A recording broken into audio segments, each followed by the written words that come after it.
Praise the Lord. ദൈവനാമത്തിന് മഹത്വം ഉണ്ടാകട്ടെ. ഇന്ന് നമുക്ക് വീണ്ടും ദൈവവചന പഠനത്തിനായി ഒരുമിച്ച് കൂടുവാൻ സ്വർഗത്തിലെ ദൈവം സഹായിച്ചു.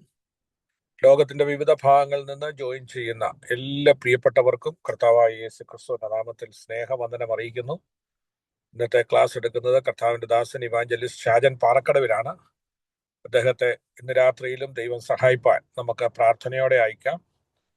പ്രസംഗശാസ്ത്രം അദ്ദേഹം പഠിപ്പിച്ചുകൊണ്ടിരിക്കുകയാണല്ലോ. തന്റെ ക്ലാസ്സുകൾ ഏറ്റവും അനുഗ്രഹമായി തീരട്ടെ. ഇന്നത്തെ ക്ലാസ് ജോയിൻ ചെയ്ത എല്ലാ പ്രിയപ്പെട്ടവർക്കും പിന്നീട് ഇത് കേൾക്കുന്നവർക്കെല്ലാം അനുഗ്രഹമായി തീരുവാൻ നാം എല്ലാവരും പ്രാർത്ഥിച്ചുകൊണ്ടിരിക്കുമ്പോൾ ആരെങ്കിലും ഒരാൾ അൺമ്യൂട്ട് ചെയ്ത് ചുരുക്കമായി പ്രാർത്ഥിച്ചാട്ടെ. Hallelujah, hallelujah, hallelujah. കർത്താവേ, നന്ദിയോട് സ്തുതിക്കുന്നു, വാഴ്ത്തുന്ന കർത്താവേ, സ്തോത്രം സ്തോത്രം സ്തോത്രം സ്തോത്രം സ്തോത്രം. സർവ്വസ്നേഹങ്ങളുടെ പിതാവേ, വാഴ്ത്തപ്പെട്ട ദൈവമേ, അപ്പോൾ ഈ പ്രവാസമയത്തിനായിട്ട് നന്ദിയോട് സ്തുതിക്കുന്ന കർത്താവേ, കൃപയും കണ്ണി മഹാദേവമുള്ള കർത്താവ്, അവിടുന്ന് കർത്താവ് ഞങ്ങൾക്ക് ഒരുക്കി തന്ന കർത്താവ്, ഈ വലിയ നന്മക്ക് കൃപയ്ക്കായിട്ട് ഞങ്ങൾ നന്ദി ഹൃദയത്തോട് സ്തുതിക്കുന്ന അപ്പ സ്തോത്രം. വചനത്തിന്റെ കർത്താവേ, സ്തോത്രം, ആത്മീയ സത്യങ്ങളെ ഗ്രഹിക്കുവാൻ തക്കവണ്ണം കർത്താവ് അവിടുന്ന് കൃപ ചൊരിയണമേ എന്ന് പ്രാർത്ഥിക്കുന്ന കർത്താവ്, സ്തോത്രം. ഹല്ലേലൂയ. കർത്താവ് ഞങ്ങളുടെ ജീവിതത്തിൽ കർത്താവെ അനുഗ്രഹമായി തീരുവാൻ തക്കവണ്ണം കർത്താവ് സഹായിക്കണം കർത്താവ്. ഹല്ലേലൂയ. പഠിപ്പിക്കുന്ന കർത്താവിന്റെ ശ്രേഷ്ഠദാസന കർത്താവിന്റെ കരങ്ങൾ സമർപ്പിച്ച് പ്രാർത്ഥിക്കുന്ന കർത്താവ്, സ്തോത്രം. ഹല്ലേലൂയ. കർത്താവ്, ഹല്ലേലൂയ. കർത്താവ് സത്യങ്ങൾ സത്യമായിട്ട് ഗ്രഹിപ്പിക്കാൻ തക്കവണ്ണം കർത്താവ് ദാസന കർത്താവ് കരങ്ങളെടുത്ത് ഉപയോഗിക്കണമേ എന്ന് പ്രാർത്ഥിക്കുന്ന കർത്താവ്, സ്തോത്രം. ഹല്ലേലൂയ. കർത്താവ് ദൈവവചനം കർത്താവ് ഞങ്ങളോട് സംസാരിക്കുമ്പോൾ ദൈവ സാന്നിധ്യം കൊണ്ട് അദ്ദേഹത്തെ നിറയ്ക്കണമേ എന്ന് പ്രാർത്ഥിക്കുന്ന കർത്താവ്, സൃഷ്ടി കർത്താവ് മാനിക്കണമേ കർത്താവ്. ഹല്ലേലൂയ. കർത്താവ് ഈ വൈക്കോളുന്ന കർത്താവ് മേൽനോട്ടം വഹിക്കുന്ന സാജി പാസ്റ്ററായിട്ട് ലാലു പാസ്റ്ററായി പ്രാർത്ഥിക്കുന്നു. കർത്താവിന്റെ സാന്നിധ്യം കൂടിയിരുന്ന കർത്താവ് അനുഗ്രഹിക്കണമേ എന്ന് പ്രാർത്ഥിക്കുന്നു. അനേകർക്ക് കർത്താവ് നന്മയായി തീരുവാൻ തക്കവണ്ണം കർത്താവ് സഹായിക്കണം കർത്താവ്. കടന്നു വന്നിരിക്കുന്ന എല്ലാ ദാസന്മാരെ കർത്താവ് ഒരിക്കൽ കൂടി കർത്താവിന്റെ പാദവിടുത്തെ സമർപ്പിച്ച് പ്രാർത്ഥിക്കുന്ന കർത്താവ്, സ്തോത്രം. ആത്മാവിൽ നിറയ്ക്കണമേ എന്ന് പ്രാർത്ഥിക്കുന്ന മർമ്മങ്ങളെ ഗ്രഹിക്കാൻ തക്കവണ്ണം കർത്താവ് ഉയരത്തിലെ ജ്ഞാനം കൊണ്ട് ഞങ്ങളെ നിറയ്ക്കണമേ എന്ന് പ്രാർത്ഥിക്കുന്ന കർത്താവ്. വെറുതെ കേൾക്കാനല്ല സ്തോത്ര. ഹല്ലേലൂയ. കർത്താവ് അത് ഗ്രഹിക്കാനുള്ള ജ്ഞാനം സ്വർഗം ഞങ്ങൾക്ക് നൽകണമേ കർത്താവ്. പരിശുദ്ധാത്മാവിന്റെ സാന്നിധ്യം കർത്താവ് ആദ്യയുടെ അന്തം കർത്താവ് ഞങ്ങളുടെ കൂടിയിരിക്കണമേ എന്ന് പ്രാർത്ഥിക്കുന്നു. ഹല്ലേലൂയ. കർത്താവ്, സ്തോത്രം. ഈ പ്ലാറ്റ്ഫോമിൽ കർത്താവ് അനുഗ്രഹിക്കണം. ഇതേപോലെ പഠിപ്പിക്കുന്ന എല്ലാ കർത്തദാസന്മാരെയും കർത്താവ് ഒരേപോലെ അനുഗ്രഹിക്കണമേ എന്ന് പ്രാർത്ഥിക്കുന്നു. പ്രാർത്ഥന കേൾക്കുന്ന സ്വതന്ത്രമാകത്തും സ്വർഗത്തിൽ അപ്പം നടക്കുന്നു. സർവശക്തനായ കർത്താവ് ഈശോന്റെ വിലയേറിയ നാമത്തിൽ അപ്പ പ്രാർത്ഥന കേൾക്കണമേ. ആമേൻ, ആമേൻ, ആമേൻ. ദൈവം സഹായിക്കട്ടെ. ഇത്രത്തോളം അനുഗ്രഹത്തോടെ നമുക്കായിരിക്കാൻ സ്വർഗത്തിലെ ദൈവം സഹായിച്ചുവല്ലോ. കഴിഞ്ഞ 10, 20, 25 ദിവസമായി 22 ദിവസമായി ഞാനും നാട്ടിലായിരുന്നു. ദൈവം സഹായിച്ചാൽ നാളെ വീണ്ടും ദോഹയിലേക്ക് കടന്നു പോകുന്നത് എല്ലാവരും പ്രാർത്ഥിക്കണം. ഇപ്പോൾ ഞാൻ നമ്മുടെ പ്രൊഫസർ എലിസബത്ത് ആന്റിയുടെ ഒരു വീട് ഹൗസ് വാമിംഗ് ആയിരുന്നു. അതിന് ജസ്റ്റ് വന്നിട്ട് ചെങ്ങന്നൂര് നിന്നുകൊണ്ടാണ് ഞാൻ ഈ ക്ലാസ് അറ്റൻഡ് ചെയ്യുന്നത്. നിങ്ങളുടെ എല്ലാ സഹകരണത്തിനും നന്ദി. കർത്താവ് സഹായിച്ചാൽ തുടർന്നും ഞങ്ങളുടെ പ്രവർത്തനങ്ങളെ ഓർത്ത് പ്രാർത്ഥിക്കണം. നിങ്ങളുടെ എല്ലാ സഹകരണത്തിനും നന്ദി. തുടർന്നുള്ള ക്ലാസ് എടുക്കുവാൻ കർത്താവിന്റെ ദാസൻ ഇവാഞ്ചലിസ്റ്റ് ഷാജൻ പാറക്കടവിലിനെ വളരെ സ്നേഹത്തോടെ ആദരവോടെ ക്ഷണിക്കുന്നു.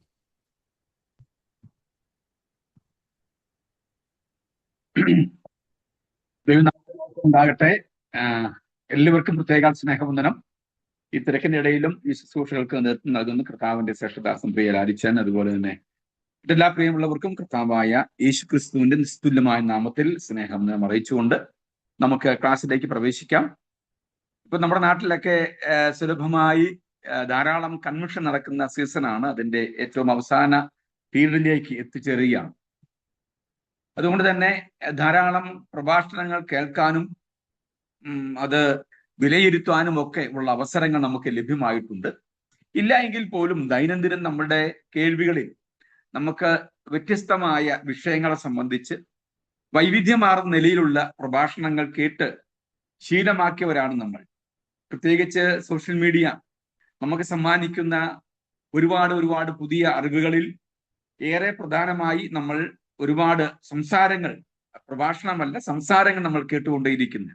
വൈവിധ്യമാർന്ന വിഷയങ്ങളെ അടിസ്ഥാനപ്പെടുത്തി യൂട്യൂബിൽ വളരെ പുരാതനമായ പ്രസംഗങ്ങൾ മുതൽ ഇങ്ങോട്ട് നോക്കിയാൽ നമുക്ക് ഈ ഏറ്റവും വർത്തമാനകാലത്ത് നടന്നുകൊണ്ടിരിക്കുന്ന ലൈവ് സ്ട്രീമിംഗ് എവിടെ ഇരുന്നും എവിടെ നടക്കുന്ന കൺവെൻഷനും എവിടെ നടക്കുന്ന പ്രോഗ്രാമുകളും ലൈവായിട്ട് കാണാനുള്ള ഒരു സംവിധാനം നമുക്ക് ഉണ്ടല്ലോ. അപ്പം നിരന്തരം ഈ വാക്കുകളും ഭാഷയും വാക്കുകളുടെ സംയോജനമായി ഉണ്ടാകുന്ന പ്രഭാഷണങ്ങളും ഒക്കെ ദൈനംദിനം കേട്ടുകൊണ്ടിരിക്കുന്നവരാണ് നമ്മൾ. അതുകൊണ്ട് തന്നെ ഈ ഈ പ്രസംഗം അല്ലെങ്കിൽ പ്രഭാഷണം എന്ന് പറയുന്നത് നമ്മുടെയൊക്കെ നിത്യജീവിതത്തിന്റെ ഭാഗമായി തീർന്നിരിക്കുകയാണ്. എന്നാൽ അടുക്കും ചിട്ടയുമുള്ള വളരെ സുതാര്യമായ വളരെ വ്യവസ്ഥാപിതമായ ഒരു പ്രഭാഷണം എങ്ങനെ നടത്താം, എങ്ങനെ പ്രസംഗിക്കാം എന്നുള്ളതാണ് നമ്മൾ ഈ വിഷയത്തിലൂടെ പഠിച്ചുകൊണ്ടിരിക്കുന്നത്. അതിന്റെ കഴിഞ്ഞ ആഴ്ചത്തെ ഇവിടെ കുറച്ച് ഭാഗമേ ഉള്ളത് കൊണ്ടാണ് ഞാൻ നോട്ട് ഇടാഞ്ഞത്. ഇന്നത്തെ കൂട്ടി നാളെ ഞാൻ രാവിലെ നോട്ട് തരുന്നതായിരിക്കും. അതുകൊണ്ട് നിങ്ങൾ അതിന്റെ ഭാരപ്പെടേണ്ട എന്നുള്ള കാര്യം ഓർപ്പിക്കുന്നു. ഇന്ന് നമ്മൾ പുതിയൊരു അധ്യായത്തിലേക്ക് പ്രവേശിക്കുന്നു. അധ്യായം തുടങ്ങുന്ന ഇങ്ങനെയാണ്. അതിന്റെ ടൈറ്റിൽ പ്രസംഗത്തിന്റെ പ്രധാന ഘടകങ്ങൾ എന്താണ്. ഒരു പ്രഭാഷണത്തിന് അഥവാ ഒരു പ്രസംഗത്തിന് ഏതെല്ലാം ഘടകങ്ങൾ ഉണ്ടായിരിക്കണം എന്നുള്ളതാണ് ഇന്ന് നമ്മൾ പഠിക്കാൻ ആഗ്രഹിക്കുന്നത്. ഏതെല്ലാം കാര്യങ്ങൾ ഉണ്ടാവണം, എന്തെല്ലാം കാര്യങ്ങളാണ് ഒരു പ്രഭാഷണത്തിന് ഉണ്ടായിരിക്കേണ്ടത്. അതിൽ പങ്കെടുക്കുന്ന ആളുകളൊക്കെ ഒന്ന് ശ്രദ്ധിക്കണം. നിങ്ങൾ നോട്ടുകളൊക്കെ എഴുതിക്കോ, കുഴപ്പമില്ല. ഞാൻ ഫുട് നോട്ടും എഴുതിക്കോ, ബാക്കി നോട്ട് വിശാലമായിട്ട് തരുന്നതായിരിക്കും. നിങ്ങൾ എല്ലാവരും ഈ ക്യാമറ ഒക്കെ ഓഫ് ചെയ്തിട്ട് പോയി കഴിഞ്ഞാൽ ഞാനിങ്ങനെ ഏതോ ഒരു ലോകത്ത് വെറുതെ ഇരുന്ന് പഠിപ്പിക്കുന്നതായിട്ട് തോന്നും. അതുകൊണ്ട് പഴയ ക്യാമറ ഒക്കെ ഓണാക്കാൻ താല്പര്യമുള്ള ആളുകൾ ദയവായി ഒന്ന് ഓണാക്കുകയെങ്കിൽ നന്നായിരിക്കും എന്നുള്ള കാര്യം ഓർപ്പിച്ചുകൊണ്ട് നമ്മൾ വിഷയത്തിലേക്ക് പ്രവേശിക്കുന്നു. ശ്രദ്ധിക്കുക, പ്രസംഗത്തിന്റെ 3 പ്രധാനപ്പെട്ട ഘടകങ്ങൾ. ഒരു പ്രസംഗത്തിന് ഏതെല്ലാം ഘടകങ്ങൾ എന്തൊക്കെ ഉണ്ടായിരിക്കണം അതാണ് പഠിക്കുന്നത്. ഒരു പ്രസംഗത്തിന് അല്ലെങ്കിൽ പ്രഭാഷണത്തിന് 3 പ്രധാനപ്പെട്ട ഘടകങ്ങളാണ് ഉണ്ടായിരിക്കുന്നത്. ഒരു പ്രസംഗത്തിന് 3 പ്രധാനപ്പെട്ട ഘടകങ്ങൾ. ഒന്ന്, അതിന്റെ ആമുഖം അഥവാ introduction, the sermon, introduction of sermon. രണ്ടാമത് ബോഡി ഓഫ് സെർമൺ, പ്രസംഗത്തിന്റെ വിഷയം അഥവാ ഔട്ട്ലൈൻ അല്ലെങ്കിൽ ബോഡി, അതിന്റെ സ്ട്രക്ചർ എന്ന് പറയുന്ന അതിന്റെ ശരീരം, പ്രസംഗത്തിന്റെ ശരീരം എന്ന് പറയുന്ന ഒരു ഭാഗം. മൂന്നാമത് കൺക്ലൂഷൻ, ഉപസംഹാരം. ഈ 3 ഘടകങ്ങൾ ഒത്തിണങ്ങി വരുമ്പോഴാണ് ഒരു നല്ല പ്രഭാഷണം രൂപപ്പെടുന്നത്. ഒന്നുകൂടി ഞാൻ പറയാം. ഇൻട്രൊഡക്ഷൻ, രണ്ടാമത് ബോഡി ഓഫ് സെർമൺ അഥവാ പ്രസംഗ വിഷയം അഥവാ അതിന്റെ രൂപരേഖ, പ്രസംഗത്തിന്റെ ശരീരം എന്ന് വേണമെങ്കിൽ പറയാവുന്ന ഒരു ഭാഗം.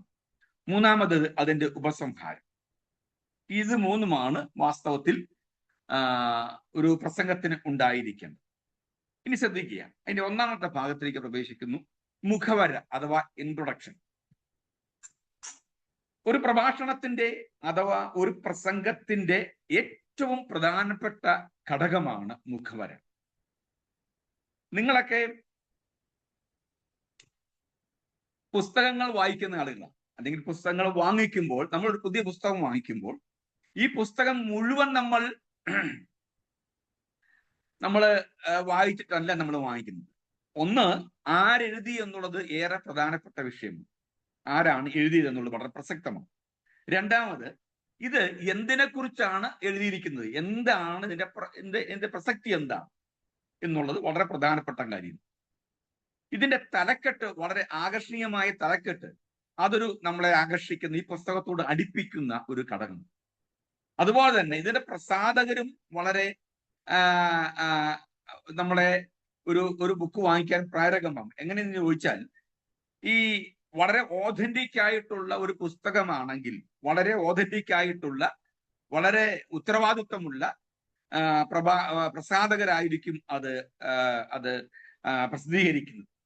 സാധാരണ ഏത് ചവറും പ്രസിദ്ധീകരിക്കാൻ വേണ്ടി പ്രസിദ്ധീകരിക്കുന്ന ഒരു കൂട്ടം ആളുകൾ പ്രസാധകരും ഉണ്ടാവാം. എന്നാൽ അല്പം കൂടി ആധികാരികമായി, അല്പം കൂടി ഉത്തരവാദിത്വത്തോടു കൂടി തങ്ങൾ ചെയ്യുന്ന പ്രവൃത്തി നിശ്ചയമായിട്ടും മൂല്യമുള്ളതാണെന്നും അത് കൃത്യമായി ജനങ്ങളുടെ മേലേക്ക് പകർന്നു കൊടുക്കുമ്പോൾ അതൊരു മൂല്യ ശോഷണത്തിനപ്പുറമായി മൂല്യാധിഷ്ഠിതമായിരിക്കുന്ന, തത്വാധിഷ്ഠിതമായിരിക്കുന്ന ഒരു ജീവിതം പടുത്തുയർത്താൻ ഈ പുസ്തകത്തിന്റെ ചിന്തകളും ഈ തത്വങ്ങളും ഉപകരിക്കും എന്ന് ബോധ്യമുള്ള, ആധികാരികമായി ബോധ്യമുള്ള പ്രസാധകർ നമ്മളുണ്ട്. അതുകൊണ്ട് തന്നെ ഒരു പുസ്തകം ചൂസ് ചെയ്യുമ്പോൾ പ്രസാധകരെയും വളരെ പ്രധാനപ്പെട്ടതാണ്. എന്ന് പറഞ്ഞ പോലെ തന്നെയാണ് ഒരു പ്രഭാഷണത്തിന്റെ മുഖവര ഏറെ പ്രധാനപ്പെട്ടതാണ്. ശ്രദ്ധിക്കുക, നമ്മളതിന്റെ പ്രിഫൈസ് വായിച്ചിട്ടാണ്, അല്ലെങ്കിൽ മുഖവര, ആമുഖം വായിച്ചിട്ടാണ്, അല്ലെങ്കിൽ അതിന്റെ പുറകെ കൊടുത്തിരിക്കുന്ന ആ പുസ്തകത്തെ സംബന്ധിച്ചുള്ള ഒരു ചെറിയ ബ്രീഫ് നമ്മൾ വായിച്ചിട്ടാണ് പുസ്തകം നമ്മൾ എടുക്കുന്നത്. എന്ന് പറഞ്ഞ പോലെ ഈ പ്രസംഗത്തിന് മുഖവര വളരെ പ്രധാനപ്പെട്ടതാണ്. ഇനി ശ്രദ്ധിക്കുക, മുഖവര വളരെ ലളിതമായിരിക്കണം, ഹ്രസ്വമായിരിക്കണം, ദൈർഘ്യം കുറഞ്ഞിരിക്കുകയും ലളിതമായി ആശയങ്ങൾ പെട്ടെന്ന് ആളുകളിലേക്ക് സംവേദനക്ഷമമാകുന്ന നിലയിൽ, പെട്ടെന്ന് കടന്നു ചെല്ലത്തക്ക നിലയിൽ ലളിതവും ഒപ്പം തന്നെ സുതാര്യവും ദൈർഘ്യവും ഉള്ളതായിരിക്കണം. ഈ നമ്മുടെയൊക്കെ ഒരു ധാരണ, നമുക്ക് ഭാഷ, നല്ല ഭാഷ സംസാരിക്കാൻ നമ്മൾ എപ്പോഴും ശ്രദ്ധിക്കണം. അതൊരു വളരെ പ്രധാനപ്പെട്ട കാര്യം. നമ്മൾ ഈ പഠിച്ചു വരുമ്പോൾ അതിന്റെ പ്രാധാന്യത്തെക്കുറിച്ചും നല്ല ഭാഷയെക്കുറിച്ചൊക്കെ നമ്മൾ പറയും. എന്നാൽ ഈ ആളുകളുടെയൊക്കെ ഒരു ധാരണ, തുടക്കത്തിലെ ആർക്കും മനസ്സിലാകാത്ത നിലയിലുള്ള ഈ കടിച്ചാ പൊട്ടാത്ത വാക്ക്, രണ്ടാമത് നമ്മളുടെയൊക്കെ സ്ഥിരം ശൈലി ഒക്കെ നമ്മൾ ഉപയോഗിച്ച് ആളുകളെ വിരട്ടുക എന്നുള്ള ഒരു സംവിധാനത്തിലേക്ക് കൊണ്ടുവന്നാൽ ആളുകൾ നമ്മുടെ പിന്നാലെ സഞ്ചരിക്കും എന്നൊരു മൗഢ്യമായ മൂഢതയുള്ള ഒരു ചിന്ത നമ്മളെയൊക്കെ ഭരിക്കാറുണ്ട്. എന്ന് പറഞ്ഞാൽ നമ്മൾ പറയുന്ന തുടക്കമാണ് വാസ്തവത്തിൽ നമ്മളൊപ്പം സഞ്ചരിക്കാൻ ആളുകളെ പ്രേരിപ്പിക്കുന്നത്. നമ്മൾ അതുകൊണ്ട് തന്നെ ഇൻട്രൊഡക്ഷൻ വളരെ പ്രധാനപ്പെട്ടതാണ്. ഇനി എന്തൊക്കെ ആയിരിക്കണം ഒരു പ്രഭാഷണത്തിൽ, അല്ലെങ്കിൽ ഒരു ക്രിസ്തീയ പ്രഭാഷണം, അതാണ് നമ്മുടെ ചിന്താവിഷയം, പ്രഭാഷണത്തിൽ ഉണ്ടായിരിക്കേണ്ട, മുഖവരയിൽ ഉണ്ടായിരിക്കേണ്ട കാര്യങ്ങൾ. ഒന്ന്, പ്രധാന ചിന്താവിഷയം പ്രസ്താവിച്ച ശേഷം പാഠഭാഗം പ്രഖ്യാപിക്കുക. അതാണ് ഒന്നാമത്തെ കാര്യം. മുഖവരയിൽ ചെയ്യേണ്ട ഒന്നാമത്തെ കാര്യം, പ്രധാന വിഷയം, ഞാൻ ഇന്ന് നിങ്ങളുമായി പങ്കുവയ്ക്കുവാൻ ആഗ്രഹിക്കുന്ന എൻ്റെ പ്രഭാഷണത്തിന്റെ തലക്കെട്ട് അല്ലെങ്കിൽ ചിന്താ വിഷയം ഇതായിരിക്കണം എന്ന് പറഞ്ഞ ശേഷം അതിനെ സപ്പോർട്ട് ചെയ്യുന്ന വേദപുസ്തകത്തിന്റെ വാക്യങ്ങൾ വായിക്കാൻ തയ്യാറാകുക. ശ്രദ്ധിച്ചേ, അപ്പം ഒരു പ്രധാനപ്പെട്ട വിഷയം എന്താണ്, എന്ത് ചിന്തയാണ് നമ്മൾ പറയാൻ പോകുന്നത് എന്നത് കൃത്യമായി പറയുക. ഒപ്പം തന്നെ അതിന് ശേഷം പാഠഭാഗം, നമ്മൾ അല്ലെങ്കിൽ ബൈബിളിലെ വാക്യങ്ങൾ, കുറിവാക്യങ്ങൾ, അതിനോടനുബന്ധമായ കുറിവാക്യങ്ങൾ പറയാൻ ശ്രമിക്കുക. ഇതാണ് ഒന്നാമത്തെ കാര്യം. ഇനി രണ്ടാമത്തെ കാര്യം, പാഠഭാഗം പ്രസ്താവിച്ച ശേഷം ലഘുവായ വിശദീകരണം നൽകുക. പാഠഭാഗം, നമ്മൾ പറയാൻ ആഗ്രഹിക്കുന്ന ഈ വായിച്ച പാഠഭാഗം അല്ലെങ്കിൽ വേദപുസ്തകത്തിന്റെ വാക്യത്തിന്റെ, കുറിവാക്യത്തിന്റെ ഒരു ചെറിയ വിശദീകരണം. നമ്മൾ എന്ത് വിഷയമാണ് അവതരിപ്പിക്കാൻ പോകുന്നത് അത് നമ്മൾ പ്രസ്താവിക്കുമ്പോൾ തന്നെ എന്ത് കാരണം കൊണ്ടാണ് ഈ വാക്യം വായിച്ചത്, എന്തിന്റെ അടിസ്ഥാനത്തിലാണ് ഈ വാക്യം വായിച്ചത്, ഈ വാക്യം എഴുതാനുള്ള സാഹചര്യം എന്താണ്, ഇത് എഴുതിയ കാലഘട്ടം എന്താണ്, ഇത് എഴുതിയത് ആരാണ്, ഇതിന്റെ പിന്നിലുള്ള പശ്ചാത്തലം എന്താണ്, അന്നത്തെ സാംസ്കാരിക, സാമുദായിക, മതപരമായ, ആശയപരമായ അന്നത്തെ ചുറ്റുപാടുകൾ എന്താണ്, അതുപോലെ തന്നെ ഇതിൽ നിന്നും പങ്കുവെക്കാൻ കഴിയേണ്ട ഉപദേശപരമായ കാര്യങ്ങൾ എന്താണ്. ഇങ്ങനെ ഒരുപാട് കാര്യങ്ങൾ വിശദീകരിച്ച് പറയുകയല്ല, ഒരു ചെറിയ വിവരണം നമ്മൾ വേദപുസ്തകത്തിൽ നിന്നും വായിച്ച പാഠഭാഗത്തു നിന്നും പറയാൻ ശ്രമിക്കുക. അതാണ് വാസ്തവത്തിൽ രണ്ടാമത് നമ്മൾ ചെയ്യേണ്ട കാര്യം. ഈ ശ്രദ്ധിച്ചേ, പാഠഭാഗത്തിന്റെ പശ്ചാത്തലം വിവരിക്കുക. അതാണ്. അപ്പം ഫിലിപ്പി ലേഖനം നമ്മൾ ഫിലിപ്പി ലേഖനം 4-ാം അധ്യായം 6-ാം വാക്യം വായിക്കുമ്പോൾ ഒന്നിനെ കുറിച്ചും വിചാരപ്പെടരുത്. ഇതൊരു വാക്യം ഉദാഹരണത്തിന് വായിക്കുന്നു. ഈ ഫിലിപ്പി ലേഖനം എഴുതാനുള്ള കാരണം എന്താണ്, ആരാണ് ഈ ലേഖനം എഴുതിയത്, അത് എഴുതാനുള്ള പശ്ചാത്തലം എന്താണ്, ഇനി ഇത് ഏത് ശ്രേണിയിൽപ്പെട്ട അല്ലെങ്കിൽ ഏത് വിഭാഗത്തിൽപ്പെട്ട ലേഖനമാണ്, അത് നമ്മൾ പറയും ഇത് കാരാഗ്രഹ ലേഖനമാണ്. ഏതൊക്കെയാണ് കാരാഗ്രഹ ലേഖനങ്ങൾ, ഈ കാരാഗ്രഹ ലേഖനങ്ങൾ എന്ന് പേര് വിളിക്കാൻ കാരണം എന്താണ്, ഇങ്ങനെ തുടങ്ങി. അപ്പം നമ്മൾ പ്രസ്താവിക്കപ്പെട്ട വിഷയവുമായി ബന്ധപ്പെട്ട് പ്രസ്താവിക്കപ്പെട്ട പാഠഭാഗത്തിന്റെ പശ്ചാത്തലം, പൗലോസ് ലേഖനം എഴുതുമ്പോൾ അന്നത്തെ സഭയുടെ അവസ്ഥ എന്തായിരുന്നു, എന്തുകൊണ്ടാണ് കൃത്യമായിരിക്കുന്ന ബോധ്യങ്ങളുടെ അടിസ്ഥാനത്തിൽ പൗലോസ് ഇങ്ങനെ പറയാൻ കാരണമായി തീർന്നത്, എന്ത് കാരണം കൊണ്ടാണ് ഇത് പറയാനുള്ള പശ്ചാത്തലം എന്താണ്. ചുരുക്കത്തിൽ ഒരു ചുരുങ്ങിയ വാക്കിൽ, അല്ലെങ്കിൽ വിശാലമായ പ്രസംഗത്തിന്റെ ബോഡിയല്ല നമ്മൾ പറയുന്നത്, ഒരു ചുരുങ്ങിയ വാക്കിൽ നമ്മൾ ഇൻട്രൊഡക്ഷൻ പറയുമ്പോൾ തന്നെ ജനങ്ങൾക്ക് ഈ വിഷയത്തിന്റെ ആധികാരികത എന്താണെന്നും ഈ വായിച്ച പാഠഭാഗത്തിന്റെ ഒരു രത്ന ചുരുക്കം നമ്മൾ കൃത്യമായി കൊടുക്കാൻ നമ്മൾ ഇൻട്രൊഡക്ഷന് തയ്യാറാകും. ഇനി അടുത്ത ഭാഗം, ഇതിനോടനുബന്ധിച്ച് പെട്ടെന്ന് ആളുകൾക്ക് നമ്മൾ പറയുന്ന വിഷയവുമായി സന്ധിക്കാൻ വേണ്ടി, അല്ലെങ്കിൽ അവരുടെ ശ്രദ്ധ പൂർണ്ണമായി നമ്മളിലേക്ക് എത്തിപ്പെടാൻ വേണ്ടി, നമുക്ക് കൂടുതൽ ഒരു പ്രഭാഷകന് ശ്രോതാക്കളിലേക്ക് പെട്ടെന്നിറങ്ങാൻ വേണ്ടി, അവരുമായി ഒരു സൗഹൃദം സ്ഥാപിക്കാൻ വേണ്ടി, അവരോട് ചേർന്ന് നിന്ന് പറയാൻ തക്ക നിലയിൽ ഒരു ബന്ധം സ്ഥാപിക്കാൻ വേണ്ടി, തങ്ങൾ കേൾക്കുന്ന ഏത് കാര്യവും തങ്ങളെ കുറിച്ചാണെന്നും വളരെ ആധികാരികമായി പറയുന്ന വാക്കുകൾ നമുക്ക് സ്വീകരിക്കാൻ കഴിയുന്നതാണെന്നുമുള്ള ഒരു ബോധ്യം ഉണ്ടാകണമെങ്കിൽ ശ്രോതാവും പറയുന്ന വ്യക്തിയും പ്രഭാഷകനും തമ്മിൽ ഒരു ആത്മബന്ധം സ്ഥാപിക്കേണ്ടതായിട്ടുണ്ട്.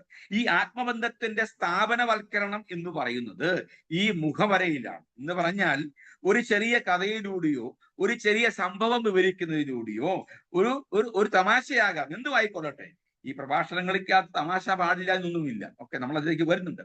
ഏതായാലും ഈ നമ്മൾ പ്രയോഗിക്കുന്ന ചിലപ്പോൾ ഒരു എന്താ പറയാ, ഒരു കോട്ടായിരിക്കും. കോട്ട് എന്ന് പറഞ്ഞാൽ ഒരു കൊട്ടേഷൻ ആയിരിക്കും. ആരെങ്കിലും, ഉദാഹരണം പ്രാർത്ഥനയെ കുറിച്ച് ആണ് നമ്മൾ പ്രസംഗിക്കുന്നെങ്കിൽ, പ്രാർത്ഥനയെ കുറിച്ച് ഇന്ന ആളുകൾ പറഞ്ഞിരിക്കുന്ന സഭാപിതാക്കന്മാരാകാം, എഴുത്തുകാരാകാം, ലോകത്തിലെ പ്രധാനപ്പെട്ട ആളുകളാകാം, വേദശാസ്ത്ര പണ്ഡിതന്മാരാകാം, അങ്ങനെ ചിന്തകന്മാരാകാം, ആരെങ്കിലും പറഞ്ഞ ഒരു കോട്ട് പറയുക. ചുരുക്കം പറഞ്ഞാൽ ഇതൊക്കെ എന്താന്ന് ചോദിച്ചാൽ, ഈ ഇൻട്രൊഡക്ഷൻ പറയുമ്പോൾ ആമുഖത്തിൽ തന്നെ ഈ ജനങ്ങളെ കയ്യിലെടുക്കാനും അവരുമായിട്ടൊരു വ്യക്തിബന്ധം സ്ഥാപിക്കുവാനും അവർക്ക് നമ്മോടൊപ്പം സഞ്ചരിക്കാനുള്ള ഒരു വിശാലമായ വാതിൽ തുറന്നിടുവാനുമുള്ള ഒരു വലിയ ശ്രമമാണ് വാസ്തവത്തിൽ മുഖവരയിൽ നടത്തുന്നത്.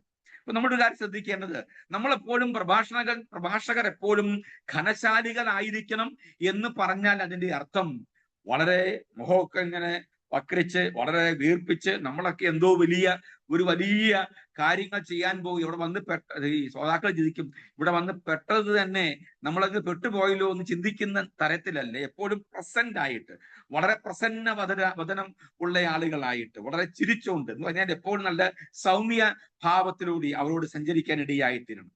എന്നാൽ ഒട്ടും തന്നെ ഘനശാലികൾ എന്ന് പറയുമ്പോൾ തന്നെ അതിന്റെ ഗൗരവം വിടാതെ തന്നെ തർജ്ജനം ചെയ്യുമ്പോൾ അതേ ഗൗരവത്തോടു കൂടി തന്നെ പറയുന്ന ആശയങ്ങൾക്ക് അതേ ഭാവപ്രകടനത്തിലൂടെ തന്നെ ആയിരിക്കണം.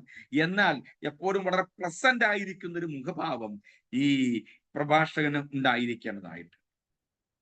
ഇനി ഞാൻ ഒരു കാര്യം കൂടി പറയാം. പ്രഭാഷണങ്ങളിൽ അത് ഇതുമായിട്ട് ബന്ധപ്പെട്ടത് ഇൻട്രൊഡക്ഷൻ നമ്മൾ അറിയേണ്ട കാര്യമാണ്. പ്രഭാഷകർ എപ്പോഴും ചിന്തിക്കേണ്ട, മനസ്സിലാക്കേണ്ട കാര്യം, നമുക്ക് സ്വായത്തമാക്കാൻ കഴിയാത്ത, നമുക്ക് ഇതുവരെ ലഭ്യമല്ലാത്ത, നമുക്ക് നമ്മുടെ അധ്വാനം കൊണ്ടോ കായബലം കൊണ്ടോ അറിവ് കൊണ്ടോ നമ്മുടെ പണം കൊണ്ടോ പ്രസക്തി കൊണ്ടോ നമ്മുടെ സ്വാധീനങ്ങൾ കൊണ്ടോ സ്വായത്തമാക്കാൻ കഴിയാത്ത പല കാര്യങ്ങളെ കുറിച്ചുള്ള എതിരഭിപ്രായം പറയാനോ അതിനോട് തർക്കിക്കാനോ വിമർശിക്കാനോ അല്ലെങ്കിൽ അത് ശരിയല്ല എന്ന് സ്ഥാപിക്കാനുള്ള ഒരു ശ്രമമായിരിക്കരുത് ഓരോ പ്രഭാഷണങ്ങളും. ഒന്നുകൂടി ഞാൻ പറയാം, നമുക്ക് സ്വീകരിക്കാൻ കഴിയാത്ത പലതും, നമുക്കിതുവരെയും കിട്ടാത്ത പല കനിയും അതിനോടുള്ള വെറുപ്പും വിദ്വേഷവും പറച്ചിലാകരുത് എന്ത് പ്രഭാഷണങ്ങൾ. പിന്നെ സഭ്യമായ ഭാഷ നമ്മൾ ഉപയോഗിക്കണം. പ്രതിപക്ഷ ബഹുമാനത്തോടു കൂടി ആയിരിക്കണം നമ്മുടെ സംസാരങ്ങൾ. ഈവൻ നമ്മൾ ഒരാളുമായിട്ട് സാധാരണ സംഭാഷണങ്ങളും സംവാദങ്ങളും നടത്തുകയാണെങ്കിൽ പോലും നമ്മുടെ ഭാഷയ്ക്ക് ഒരു സൗകുമാര്യം ഉണ്ടാകണം. ഒരു ലാളിത്യമല്ല ഞാൻ ഉദ്ദേശിക്കുന്നത്, ഒരു എന്താ പറയുക, ഒരു സൗന്ദര്യം ഉണ്ടാകണം. കേൾവിക്കാർക്ക് ഒരു സൗന്ദര്യം ഉണ്ടാകണം. നമ്മൾ പറയുന്ന വാക്കിലൂടെ ജനങ്ങൾക്ക് നമ്മുടെ ആശയത്തെ കാണാനുള്ള കെൽപ്പുണ്ടാകണം. എന്താ ഞാൻ ഈ പറഞ്ഞ മനസ്സിലായല്ലോ? നമ്മൾ പറഞ്ഞ വാക്കിലൂടെ, ആശയത്തിലൂടെ വാക്കുകളെ കാണാൻ കഴിയണം. അതാണ് പ്രഭാഷണത്തിന് വിജയം എന്ന് പറയുന്നത്. ഒന്നുകൂടി ഞാൻ പറയാം, നമ്മൾ പറയുന്ന വാക്കിലൂടെ ആശയങ്ങളെയും ആളുകളെയും നമ്മൾ പരിചയപ്പെടുത്തുന്നവരെയും കാണാൻ കഴിയണം. അതാണ് വാസ്തവത്തിൽ ഒരു പ്രഭാഷണത്തിന്റെ വിജയം എന്ന് പറയുന്നത്. നമ്മൾ ഹാഗാറിനെ കുറിച്ചാണ് പ്രസംഗിക്കുന്നെങ്കിൽ കേൾവിക്കാരന്റെ മനസ്സിൽ അല്ലെങ്കിൽ അവന്റെ മനോമുഖരങ്ങളിൽ ഹാഗാർ തെളിയണം. നമ്മൾ പറയുന്നത് പൗലൂസിനെ കുറിച്ചാണ് പറയുന്നെങ്കിൽ പൗലൂസ് കൃത്യമായി തെളിയണം. അവരെ വരച്ചോട്ടെ, എന്ത് പറയും, എന്ത് മുഖഭാവവും വരച്ചോട്ടെ. നമ്മൾ ക്രൂശിതനായ ക്രിസ്തുവിനെ കുറിച്ചാണ് പറയുന്നെങ്കിൽ അവരുടെ ഉള്ളിൽ ക്രൂശിതനായ ക്രിസ്തു തെളിയണം. എന്ന് പറഞ്ഞാൽ നമ്മുടെ ആശയങ്ങളിലൂടെ, നമ്മൾ പങ്കുവയ്ക്കുന്ന വാക്കിലൂടെ ആശയങ്ങൾ കൃത്യമായി ഒരു വലിയ ചിത്രമായി തീർക്കാനുള്ള കഴിവ് പ്രഭാഷണത്തിനുണ്ടാവണം. അതുകൊണ്ട് തന്നെ നമ്മളുടെ ഈ ആമുഖം എന്ന് പറയുന്നത് വളരെ പ്രധാനപ്പെട്ട കാര്യമാണ്. നമ്മുടെ ഒരു പ്രസക്തിയുള്ള ഒരു കഥയോ സംഭവങ്ങളോ പറയാൻ നമ്മൾ തയ്യാറാകുക. അല്ലെങ്കിൽ അതിനുവേണ്ടി എല്ലാ പ്രഭാഷണങ്ങളും ഇത് വേണമെന്നില്ല കേട്ടോ, എല്ലാം നമുക്ക് അനുയോജ്യമാകണമെന്നുമില്ല. ഇനി അടുത്തത്, എന്തെങ്കിലും ഒരു അനുഭവം, നമ്മുടെ ജീവിതത്തിന്റെ അനുഭവം നമ്മൾ പങ്കുവയ്ക്കാൻ ഇൻട്രൊഡക്ഷനിൽ ആളുകളെ അതിലേക്കൊന്ന് വൈകാരികമായി അടുപ്പിക്കുവാൻ വേണ്ടി, നമുക്കൊന്ന് ശ്രദ്ധ കിട്ടാൻ വേണ്ടി നമുക്ക് കൃത്യമായിട്ട് ഇതൊക്കെ ചെയ്യാൻ കഴിയും. ഇനി മറ്റൊരു കാര്യം, വിഷയവുമായി ബന്ധമുള്ള ഏതെങ്കിലും ഒരു ചോദ്യം ചോദിച്ചുകൊണ്ട് വേണമെങ്കിൽ നമുക്ക് തുടങ്ങാം. നമ്മൾ പറയുന്ന ഉത്തരമാണ് നമ്മൾ പറയുന്നത്. അഥവാ എല്ലാ പ്രഭാഷണങ്ങളിലും എല്ലാ പ്രസംഗങ്ങളിലും നമ്മൾ ഉന്നയിക്കുന്ന ചോദ്യങ്ങൾക്ക് നമ്മൾ തന്നെ ഉത്തരം കണ്ടെത്തി കൊടുക്കുക. ഒന്നുകൂടി ഞാൻ പറയാം, എല്ലാ പ്രഭാഷണങ്ങളിലും തുടങ്ങുമ്പോൾ അവസാനം പറയും, ഈ ശ്രോതാവിന്റെ മനസ്സിൽ അവര് പോലും അറിയാതെ ഉയരുന്ന 1000 ചോദ്യങ്ങൾക്കുള്ള മറുപടി നമ്മൾ അറിഞ്ഞു കൊടുക്കുന്നു. അതാണ് വാസ്തവത്തിൽ സന്ദേശം. ഞാൻ പറഞ്ഞ ആശയം മനസ്സിലാവുന്നുണ്ടോ? ഒന്നുകൂടി ഞാൻ പറയാം. ഒരു പ്രഭാഷകന്റെ, ഒരു പ്രസംഗകന്റെ മനസ്സിൽ ഒരുപാട് ആശയങ്ങൾ തോന്നാം, അല്ലെങ്കിൽ ഒരുപാട് ചോദ്യങ്ങൾ വരാം. നമ്മളൊരു ഒരു ഒരു ഒരു ഒരു ഒരു സംഭവം നമ്മൾ കേൾക്കുമ്പോഴേ ശ്രദ്ധിച്ചേ, സാധാരണയായി നമ്മളൊരു സംഭവം നമ്മൾ കേൾക്കുമ്പോൾ തന്നെ ആദ്യമായി നമ്മുടെ മനസ്സിൽ വരുന്നത് പോസിറ്റീവ് ആണോ നെഗറ്റീവ് ആണോ?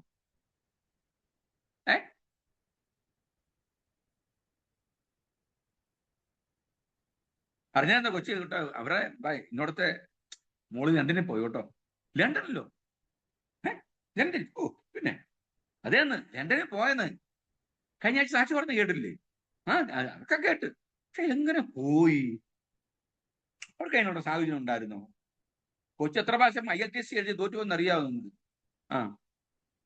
ഇവിടെ ഗൾഫിലൊക്കെ പോകാൻ പല പ്രാവശ്യം എന്തെല്ലാം ടെസ്റ്റുകൾ എഴുതി. ടെസ്റ്റ് നമ്മൾ പറയുന്നില്ല, നമുക്ക് അറിയത്തില്ല പറയാൻ. ടെസ്റ്റ് എന്തെല്ലാം എഴുതി അല്ലേ? എക്സാമിന് പോലും നമ്മൾ പറയത്തില്ല, ടെസ്റ്റ് എന്തെല്ലാം എഴുതി. ഇന്ന് മാത്രം പൈസ കളഞ്ഞ് ഇപ്പം അവിടെ പോകുന്നു. ഓ അല്ലേ?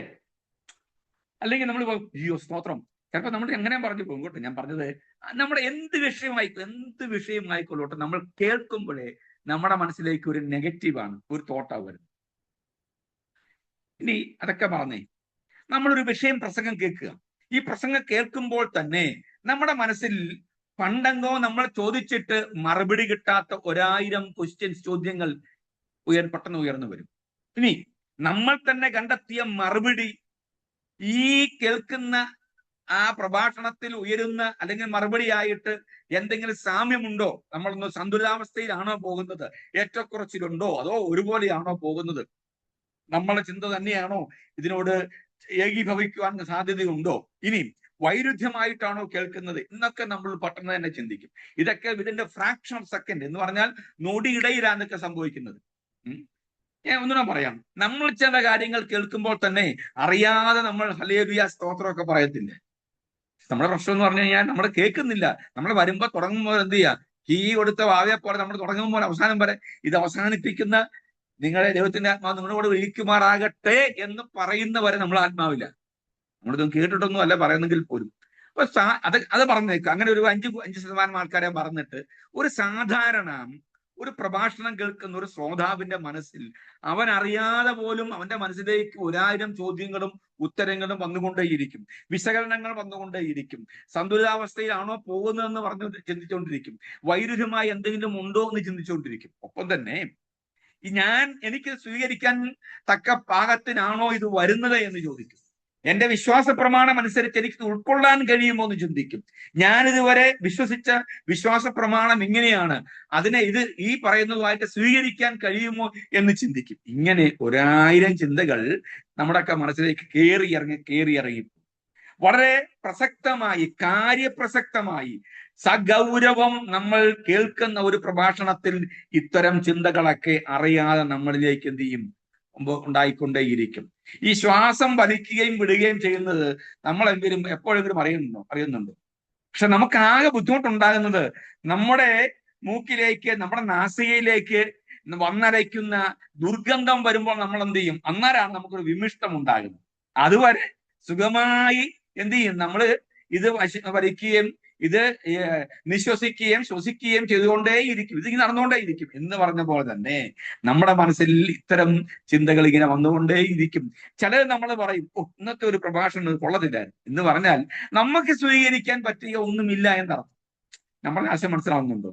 അപ്പം ഒരു ശ്രോതാവിന് നമ്മളിലേക്ക് വലിച്ചടുപ്പിക്കാൻ കഴിയുന്ന തരത്തിലുള്ള ചിന്തകളും ആശയങ്ങളും കഥകളും അനുഭവങ്ങളും ചോദ്യങ്ങളും പശ്ചാത്തല വിവരണങ്ങളും ലഘുവായ വിശദീകരണങ്ങളും പാഠഭാഗങ്ങളുടെ ശരിയായ വിശദീകരണങ്ങളും ഒക്കെ നൽകി മുഖവരയിൽ നമ്മോടൊപ്പം പ്രഭാഷകരെ കൊണ്ടുവരും. അപ്പം ഞാൻ ഈ പറയപ്പെട്ട കാര്യങ്ങൾ നിങ്ങൾക്ക് മനസ്സിലാകുന്ന വിചാരിക്കുന്നു. ഒന്നുകൂടി ഞാൻ പറയാം. പ്രധാനപ്പെട്ട ചിന്താവിഷയം പ്രസ്താവിച്ച ശേഷം പാഠഭാഗം നമ്മൾ പറയാൻ ശ്രമിക്കണം. രണ്ടാമത്, പാഠഭാഗം പ്രസ്താവിച്ച ശേഷം നമ്മൾ അതിനൊരു വാക്യം വായിച്ച ശേഷം അതിനെ സംബന്ധിച്ച് ഒരു ലഘുവായ വിശദീകരണം നൽകാൻ തയ്യാറാകണം. ഈ വാക്യങ്ങളുടെ വായിച്ച ഭാഗങ്ങളുടെ പശ്ചാത്തലം വിവരിക്കാൻ തയ്യാറാകണം. പ്രസക്തിയുള്ള ഈ വിഷയവുമായി ബന്ധമുള്ള കഥകളോ അല്ലെങ്കിൽ സംഭവങ്ങളോ അനുഭവങ്ങളോ ചോദ്യങ്ങളോ ഒക്കെ ചോദിച്ച് ജനങ്ങളെ നമ്മളിലേക്ക് അടുപ്പിക്കാൻ ഇടയായിത്തീരും. ശ്രദ്ധിച്ചേ, നമ്മൾ ഒരു കാന്തം കൊണ്ട് വെച്ചിട്ട് ഇരുമ്പ് എവിടെയുണ്ടെങ്കിലും ആ ഇരുമ്പിന്റെ അടുത്തേക്ക് അല്പം അടുത്ത് ചെന്നാൽ മതി, അറിയാതെ എന്ത് ചെയ്യും, ഈ ഇരുമ്പ് അല്ലെങ്കിൽ കാന്തത്തിലേക്ക് ആകർഷിക്കുന്ന പോലെ നമ്മളിലേക്ക് വലിച്ചടുപ്പിക്കുവാൻ ഇടയായിത്തീരണം. അല്ലെങ്കിൽ ശ്രോതാവ് അവന്റെ മനസ്സിലങ്ങ് സ്ഥിരപ്രതിഷ്ഠ ഒരു 2 മണിക്കൂർ ഇദ്ദേഹത്തെ അങ്ങ് പ്രതിഷ്ഠിച്ച ശേഷം പിന്നീട് അദ്ദേഹത്തിന്റെ പ്രസംഗം തിരക്കി പിടിച്ച് ആളുകൾ ചെല്ലത്തക്ക നിലയിൽ എന്നറിയാമോ അത്തരത്തിലുള്ള ഒരു അനുഭവത്തിലേക്ക് പ്രഭാഷകർ ഈ ശ്രോതാക്കളെ കൊണ്ടുപോകുമ്പോഴാണ് പ്രഭാഷണങ്ങൾ വിജയിക്കാൻ ഇടയായിത്തീരുന്നത്. പലതരത്തിലാണ് ഇതിന്റെ പറഞ്ഞ് നമുക്ക് അടുത്ത ഭാഗത്തേക്ക് കടക്കാം. പല നിലയിലാണ് ശ്രോതാക്കൾ പ്രസംഗങ്ങളെ വിലയിരുത്തുന്നത്. ഒന്ന്, അവർക്കൊരു ചില ആൾക്ക് മാനസിക ഉല്ലാസം മതി, ഒരു റിലാക്സേഷൻ. എന്ത് പ്രസംഗമായിക്കൊള്ളട്ടെ, ഈ ക്രിസ്തീയ പ്രസംഗമാണെങ്കിൽ പോലും ഒരു റിലാക്സേഷൻ മതി എന്ന് പറഞ്ഞാൽ ദൈവം നിന്നെ അനുഗ്രഹിക്കും, നിന്റെ വിഷയങ്ങൾ പരിഹാരം ഉണ്ടാകും, ദൈവം നിനക്ക് വേണ്ടി വാതിലുകൾ തുറക്കും എന്ന് പറഞ്ഞ് ഈ വൈകാരികമായ ഒരു സംതൃപ്തിക്ക് വേണ്ടി, ഞാൻ എല്ലാ കാര്യങ്ങളും തുറന്നു പറയുന്നില്ല, ഒക്കെ ഒരു വിമർശന വിധേയമാക്കേണ്ട കാര്യങ്ങളൊന്നുമില്ല, ശ്രദ്ധിക്കുക. ഇത്രയും പറഞ്ഞ് മനസ്സിലാക്കിയാലോ, ഇങ്ങനെ മനസ്സിലാക്കിയാൽ മതി. ഒരു വൈകാരിക സംതൃപ്തിയാണ് ചില ആളുകളുടെ പ്രഖ്യാപിത ലക്ഷ്യം. വൈകാരിക സംതൃപ്തി അവർക്ക് വന്നിരുന്നാൽ എന്ത് ചെയ്യണം? അവർക്ക് ഒന്ന് ആത്മാവിലാകണം, 1-2 ഹല്ലേലൂയ ഉറക്കെ പറയണം, ഒന്ന് താളത്തെ തുടങ്ങി അവതാളത്തിൽ അവസാനിപ്പിക്കണം. ചുരുക്കം പറഞ്ഞാൽ ഒരു ആത്മ സംതൃപ്തി കിട്ടി എന്ത് ചെയ്യുക ഇങ്ങനെ പോകുന്ന ഒരു കൂട്ടം ആളുകൾ. അവരുടെ പ്രശ്നം എന്ന് പറഞ്ഞാൽ ഒരു വലിയ പ്രശ്നത്തിന് മധ്യത്തിൽ അവർക്ക് നിൽക്കാൻ കഴിയാത്ത അവസ്ഥ ഉണ്ടാകും എന്നുള്ളതാണ് ഏറ്റവും വലിയ പ്രശ്നം. ചില ആളുകൾക്ക് അത് പോരാ. വൈകാരിക സംതൃപ്തി എന്ന് പറയുന്നത് അവരെ ബാധിക്കാറേ ഇല്ല. മറിച്ച് അവരുടെ ജീവൽ പ്രശ്നങ്ങളുമായി സന്ധിക്കുന്ന എന്തെങ്കിലും ഉണ്ടോ എന്ന് എപ്പോഴും അന്വേഷിച്ചുകൊണ്ടേയിരിക്കും ഓരോ ശ്രോതാക്കളും. അങ്ങനെയുള്ള ഒരു കൂട്ടം ആളുകൾ. ഒന്നുകൂടി ഞാൻ പറയാം, ജീവൽ സംബന്ധമായ പ്രശ്നങ്ങൾ എന്ന് പറഞ്ഞാൽ വളരെ നാളുകളായി അവർ അഭിമുഖീകരിക്കുന്ന ചില യാഥാർത്ഥ്യങ്ങൾ, ചില കാര്യങ്ങൾ ജീവൽ പ്രശ്നമാണ്. അതിനൊരു പരിഹാരം ഈ കേൾക്കുന്ന ദൈവത്തിന്റെ വചനത്തിൽ നിന്നും പ്രാപിക്കാൻ കഴിയുമെങ്കിൽ എന്ന് ചിന്തിക്കുന്ന ആളുകൾ. അതൊരു സൊല്യൂഷന് വേണ്ടിയുള്ള അന്വേഷണമാണ്, ഒരു പരിഹാരത്തിന് വേണ്ടിയുള്ള അന്വേഷണമാണ്. അവർ അന്വേഷിക്കുന്നത് ഈ വിഷയം എന്നെ കൊണ്ട് പരിഹരിച്ചിട്ട്, ഞാൻ ചിന്തിച്ചിട്ട്, ഞാൻ ആലോചിച്ചിട്ട്, എൻ്റെ രീതിയിൽ ഞാൻ ശ്രമം നടത്തിയിട്ട്, അന്വേഷണം നടത്തിയിട്ട് എനിക്ക് കഴിയാതിരിക്കുന്നത് കൊണ്ട് ഇതിനകത്ത് എൻ്റെ ഈ പ്രശ്നത്തിന് ഏതെങ്കിലും തരത്തിലൊരു പരിഹാരം ഉണ്ടാക്കാൻ ഇന്നത്തെ പ്രഭാഷണത്തിന് കഴിയുമോ ഇല്ലയോ എന്നുള്ള ഒരു വലിയ അന്വേഷണത്തോടു കൂടി ഇരിക്കുന്ന കുറേയാണ്. ഇനി മറ്റൊരു ആളുകൾ വളരെ ക്രിട്ടിക്കലായി ചിന്തിക്കുന്ന ആളുകൾ എന്ന് പറഞ്ഞാൽ, ബൈബിൾ വായിച്ചു വന്നപ്പോൾ ഉൾക്കൊള്ളാൻ ഇനി പറഞ്ഞാൽ നമ്മൾ കേട്ട് പഴകിയ ആചരിക്കുന്ന എന്ന് പറഞ്ഞ നമ്മളൊക്കെ ഈ നമ്മളിലേക്ക് ആരെങ്കിലും ഒക്കെ പകർന്നു തരികയും നമ്മൾ ഉൾപ്പെടുന്ന സമൂഹം മുൻപോട്ട് വച്ചിട്ടുള്ള ചില വിശ്വാസ പ്രമാണങ്ങളും ചില വേദപുസ്തക അടിസ്ഥാന ഉപദേശങ്ങളായി പ്രഖ്യാപിച്ചിട്ടുള്ള ലിഖിതമാക്കാതെ തന്നെ പറഞ്ഞ് നമ്മളെ പഠിപ്പിച്ചിട്ടുള്ള ചില ചിന്തകളും ആശയങ്ങളും മൂല്യങ്ങളും, ആ മൂല്യങ്ങൾക്ക് കോട്ടം വരാത്തക്ക നിലയിൽ അത് ശരിയാണോ അല്ലയോ എന്ന് ക്രിട്ടിക്കലി വളരെ കാലികമായി വളരെ വിമർശനാത്മകമായി ചിന്തിക്കുന്ന ഒരു കൂട്ടം ആളുകൾ ഉണ്ടാവാം. ഈ മുഖവരയിൽ നമ്മൾ അറിയേണ്ട ഒരു കാര്യമാണ്. അതുപോലെ മറ്റൊരു കൂട്ടരെന്ന് പറയുന്നത് അവർക്ക് പ്രത്യാശ നിർഭരമായ ഒരു അവസ്ഥ ഉണ്ടായാൽ മതി. ഇന്നലെ കുറിച്ചുമല്ല, നാളെ എങ്ങനെ ആയിരിക്കണം എന്നതിനെ സംബന്ധിച്ച്, ഭാവിയെ സംബന്ധിച്ചുള്ള ആശങ്കയുള്ള ആളുകൾ, അതിനൊരു പരിഹാരത്തിന് വേണ്ടി നിൽക്കുന്ന ആളുകൾ.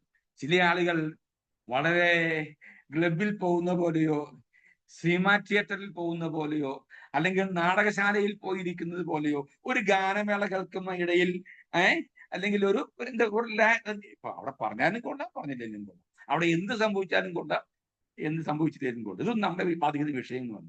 കർത്താവ് വരുമ്പോൾ നമ്മൾ എന്ത് ചെയ്യുക? നമ്മുടെ ജീവിതം നമ്മൾ സേഫ് ആക്കുക. കർത്താവ് വരുമ്പോൾ നമ്മൾ എന്ത് ചെയ്യുക? പോവുക എന്നുള്ള ഒറ്റ കാര്യം മാത്രമേ ഉള്ളൂ. എന്ന് പറഞ്ഞാൽ നമുക്ക് എന്ത് ചെയ്യാം? ഇതൊന്നും നമ്മളെ ബാധിക്കുന്നേ ഇല്ല. എന്ന് പറഞ്ഞാൽ നമ്മുടെ വിശ്വാസത്തെ സംബന്ധിച്ച് ആരെങ്കിലും നമുക്ക് ചോദ്യം ചോദിച്ചാൽ അതൊന്നും അങ്ങനെയൊന്നും ഒരു കാര്യം ചെയ്യും. ബ്രദർ അല്ലെങ്കിൽ സിസ്റ്റർ, നമ്മൾ അങ്ങനെയാണല്ലോ വിളിക്കുന്നത്, അവര് നാളെ അങ്ങോട്ട് ഞായറാഴ്ച പള്ളിയിലേക്ക് ഞങ്ങളുടെ സഭയിലേക്ക് പോവാ, അവൻ പാസ്റ്ററുമായിട്ട് സംസാരിക്കുക. ഇത് സംബന്ധിച്ച് ഞാനൊരു പുതിയ വിശ്വാസം, നമ്മളങ്ങ് ഒഴിവ് കഴിവ് പറഞ്ഞ് നമ്മൾ എന്ത് ചെയ്യും? രക്ഷപ്പെടും. ഞാൻ പറഞ്ഞ ആശയം മനസ്സിലാകുന്നുണ്ടോ?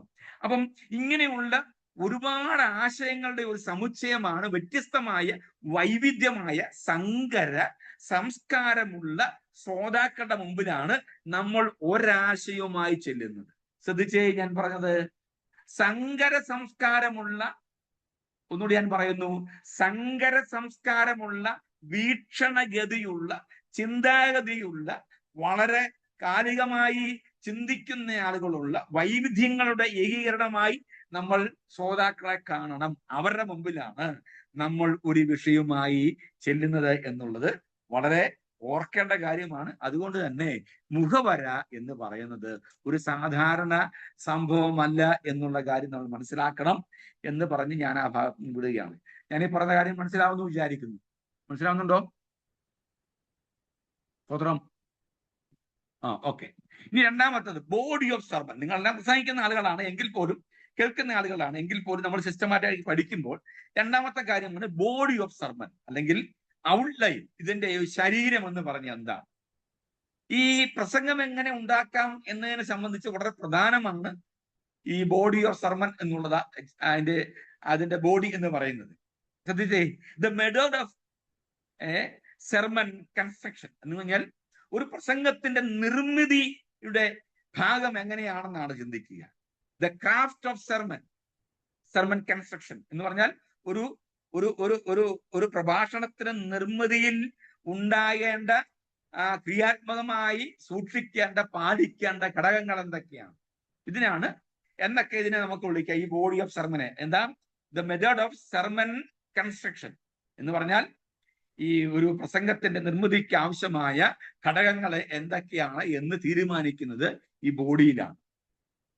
നമ്മൾ ഇൻട്രൊഡക്ഷനിൽ, മുഖവരയിൽ വിഷയത്തെ അവതരിപ്പിക്കുകയും ആളുകളെ പരിചയപ്പെടുകയും അവരുടെ മനോനിലകളെയും മാനസിക വ്യാപാരങ്ങളെയും അന്നത്തെ സാഹചര്യത്തെയും നന്നായി തിരിച്ചറിയുകയും ചെയ്യുകയാണ് ഈ ആമുഖത്തിലൂടെ ചെയ്യുന്നത്. എന്ന് പറഞ്ഞാൽ നമ്മൾ ഇറക്കി വെക്കാൻ പോകുന്ന നമ്മുടെ കയ്യിലെ ചരക്ക് ഇവിടെ വിറ്റഴിക്കപ്പെടാനുള്ള സാധ്യത എന്താണെന്നാണ് ആദ്യം അന്വേഷിക്കുന്നത്. ഒരു ആധികാരികമില്ലാത്ത കുറെ പച്ചമരുന്ന് നിരത്തി വെച്ചിട്ട് എണ്ണ കാച്ചിട്ട് ഇപ്പോൾ തന്നെ ഈ വേദന മാറ്റാമെന്ന് പറഞ്ഞ് സാമ്പിളിന് പൈസ വേണ്ട, നിങ്ങൾ ആരെങ്കിലും മുൻപോട്ട് വരാൻ പറഞ്ഞ് ആഹ്വാനം ചെയ്യുന്ന ലാടകുരുക്കൾ, വൈദ്യന്മാർ, മുറിവൈദ്യന്മാർ, വഴിയിൽ നിന്ന് കച്ചവടം നടത്തുന്ന വലിയോര വൈദ്യന്മാർ, പാരമ്പര്യ ചികിത്സാ വിദഗ്ധന്മാർ എന്ന് അവകാശപ്പെടുന്ന ആളുകൾ നമ്മുടെ മുമ്പിൽ വെച്ച് ഇത് ഈ എണ്ണയൊക്കെ ഉണ്ടാക്കിയിട്ട് ഏതെങ്കിലും ഒരാളെ വിളിച്ചെന്ത് ചെയ്യും? ഇങ്ങനെ അത് തൂത്ത് പറഞ്ഞാൽ സൗഖ്യമാകും. ഈ തൂക്കുന്ന ആളായിരിക്കും അവരുടെ കൂടെ ഉള്ള ആളാണ് ആദ്യം വരുന്നത് എന്ന് പറഞ്ഞ് മനസ്സിലായോ? എന്ന് പറഞ്ഞ പോലെ ഈ ഇൻട്രൊഡക്ഷനിൽ നമ്മൾ ഇത് നമുക്ക് നമ്മുടെ ചരക്ക് ഇവിടെ ഇറക്കിയാൽ വിറ്റുപോകുമോ ഇല്ലയോ എന്ന് അറിയാനുള്ള ഒരു ശ്രമമാണ് അല്ലെങ്കിൽ മനസ്സിലാക്കലാണ് ഇൻട്രൊഡക്ഷനിൽ ചെയ്യുന്നതെങ്കിൽ നമ്മളത് മനസ്സിലാക്കി കഴിഞ്ഞാൽ നമ്മൾ കൊണ്ടുവന്നത് ഏറ്റവും ഭംഗിയായി ഇവിടെ കെട്ടിപ്പടുക്കുക, വിറ്റഴിക്കുക. ഇതാണ് നമ്മൾ ദ ബോഡി ഓഫ് സെർമണിൽ ഉണ്ടാകേണ്ടത്. ഈ ഒരു പ്രഭാഷണത്തിന്റെ ഏറ്റവും പ്രധാനപ്പെട്ട കാതലായ കാര്യം എന്താണെന്നറിയാമോ? എങ്ങനെയാണ് നമുക്ക് ചെയ്യുന്നത്? ശ്രദ്ധിക്കുക. ഒന്നാമത് ഒരു ടെസ്റ്റ് അല്ലെങ്കിൽ ഒന്നാമത്തെ കാര്യം ചെയ്യേണ്ടത് ദ ബോഡി ഓഫ് സെർമണിൽ ഒരു പാഠഭാഗം അഥവാ ഒരു ടെസ്റ്റ് തിരഞ്ഞെടുക്കുക. ഒരു പാഠഭാഗം അഥവാ ഒരു ടെസ്റ്റ് തിരഞ്ഞെടുക്കുക. നമ്മൾ ഈ പൊതുവിൽ നിങ്ങൾ കേൾക്കുന്ന ഒരു ഒരു ഒരു ഒരു ഒരു ശൈലിയും നമ്മുടെ ഒരു രീതിയുമുണ്ട്. അങ്ങനെ കൃപ പ്രാപിച്ച ആളുകൾ ചെയ്യട്ടെ. എങ്കിലും ഒരു വിദ്യാർത്ഥികൾ എന്ന നിലയിൽ നമ്മൾ ഒരു പ്രസംഗത്തിന് വേണ്ടി നമ്മളെ ക്ഷണിച്ചു കഴിഞ്ഞാൽ കൃത്യമായി നമ്മൾ ഇരുന്ന് പ്രാർത്ഥിച്ച് നല്ലൊരു വിഷയം ഉണ്ടാക്കി കൃത്യമായി നന്നായി പഠനം നടത്തി ലഭിക്കാവുന്ന എല്ലാ മേഖലയിൽ നിന്നുമുള്ള എല്ലാ അറിവുകളും ശേഖരിച്ച് തെളിവുകളും നമ്മൾ ശേഖരിച്ച് നമ്മൾ വേണം പോകാൻ വേണ്ടി. ഒരു പ്രഭാഷണം ചെയ്യുന്ന ആദ്യം മുതൽ അവസാനം വരെയും വെറുതെ കുറെ കാര്യങ്ങൾ പറഞ്ഞിട്ട് അടിസ്ഥാനപരമായി ഒരു കാര്യവും നമ്മൾ പറയാതെ പോയി ദൈവം എന്നോട് സംസാരിച്ചതാണെന്ന് തുടങ്ങിയത് മുതൽ എന്ത് ചെയ്യും അവസാനം വരെയും വെറുതെ പറഞ്ഞിട്ട് പോയാൽ കേവലം അധര ചർവണം എന്ന് മാത്രം നമ്മൾ അതിനെ വിളിച്ചാൽ മതി. വാചക കസർത്ത് നടത്തി നമ്മൾ അവസാനിപ്പിക്കുക. നമ്മളൊരു സദസ്സിനെ അഭിമുഖീകരിക്കുന്നെങ്കിൽ വളരെ പ്രതീക്ഷയോടുകൂടിയാണ് സദസ്സ് നമ്മളെ സ്വീകരിക്കുന്നത് എന്ന് നമ്മൾ തിരിച്ചറിയണം. ഒന്നുകൂടി ഞാൻ പറയുന്നു, വളരെ ഉത്തരവാദിത്തപ്പെട്ട ഒരു ജോലിയാണ് നമ്മൾ ചെയ്യുന്നതെന്ന് കൃത്യം ഒരു ലക്ഷ്യം നമുക്കുണ്ടാവണം. നമ്മളൊരു വാഹനത്തിൽ കയറി യാത്ര തുടർന്നു കഴിഞ്ഞാൽ വാഹനം ഓടിക്കുന്ന ആ ഡ്രൈവറിൽ അദ്ദേഹത്തെ നമുക്ക് പരിചയമില്ല. വഴിയെ വന്ന വണ്ടി നമ്മൾ കൈ കാണിച്ചപ്പോൾ നിർത്തി, കിളി ഡോർ തുറന്നു, അല്ലെങ്കിൽ ഡോർ തുറന്നു തന്നു, നമ്മളതിൽ പ്രവേശിച്ചു, നമുക്ക് വേണ്ടി ഒരുക്കിയിരുന്ന് അല്ലെങ്കിൽ നമ്മൾ കണ്ട സീറ്റിലിരുന്നു, ടിക്കറ്റ് എടുത്ത് യാത്ര ചെയ്തു എന്നല്ലാതെ ഇതിന്റെ ഫിറ്റ്നസ്, ഈ വണ്ടിയുടെ ഫിറ്റ്നസ് നമ്മൾ ചോദിക്കാറില്ല. ഈ വണ്ടിയിലെ ജോലിക്കാരൻ ഡ്രൈവറിന് എത്ര വർഷം പരിചയമുണ്ടെന്ന് ചോദിക്കാറില്ല. ഈ വഴിയുടെ സേഫ്റ്റിയെ സംബന്ധിച്ച് നമുക്ക് ചിന്തിക്കാറില്ല. ഇതിനകത്ത് ഡീസലോ പെട്രോളോ ഉണ്ടോ എന്ന് നമ്മൾ ചോദിക്കാറില്ല. ഈ ഒരു കാര്യവും നമ്മൾ ചോദിക്കാറുണ്ട്, ഉണ്ടോ? ഇല്ല. പക്ഷേ വളരെ വിശ്വാസത്തോടു കൂടി എന്ത് ചെയ്യുക, നമ്മൾ ആ വാഹനത്തെ യാത്ര ചെയ്യും. എന്താ കാര്യം? അറിഞ്ഞോ അറിയാതെയോ നമ്മൾ ഡ്രൈവറെ എന്ത് ചെയ്യും? അങ്ങ് വിശ്വസിക്കും. അതാണ് അതിന്റെ രീതി. എന്ന് പറഞ്ഞ പോലെ ഒരു പ്രഭാഷകൻ എന്ന് പറയുന്നത് ഒരു കൂട്ടം ആളുകളെ നമ്മൾ എന്ത് ചെയ്യുന്നറിയാമോ, നമ്മോടൊപ്പം കൊണ്ടുവന്ന് നമുക്ക് വേണമെങ്കിൽ നരകത്തിലേക്ക് തള്ളിയിടാം, ഒരു വലിയ ഗുഹയിലേക്ക് കടത്തിവിടാം, ഒരു ഒരു ഒരു ഒരു ഇച്ഛാഭംഗത്തോടു കൂടി നിർത്തിയിട്ട് പോകാം, അവർക്ക് ഒരു പ്രതീക്ഷയുമില്ലാതെ അവരെ ആക്കിയിട്ട് പോകാം, അനാഥരായി വിടാം, അവരെ ശവിച്ചിട്ട് പോകാം, എന്ത് വേണമെങ്കിലും നമുക്ക് ചെയ്യാം. പക്ഷെ അതുകൊണ്ട് തന്നെ വളരെ ഉത്തരവാദിത്വമുള്ള ഒരു പണിയാണ്, ജോലിയാണ് ഈ പ്രഭാഷകൻ എന്ന് പറയുന്നത്. അതുകൊണ്ട് തന്നെ നമ്മൾ കൃത്യമായി പഠനവും കൃത്യമായ തയ്യാറാക്കലും ഉണ്ടാവണം പ്രഭാഷണത്തിന്. അങ്ങനെയാണെങ്കിൽ പ്രസംഗത്തിന്റെ രൂപരേഖ, ഒന്നാമത്തെ കാര്യം ഒരു വേദഭാഗം നമ്മൾ സെലക്ട് ചെയ്യുക എന്നുള്ളതാണ്. ഇനി എങ്ങനെയാണ് ഒരു വേദഭാഗം കൈകാര്യം ചെയ്യാൻ കഴിയുന്നത്? ശ്രദ്ധിക്കുക.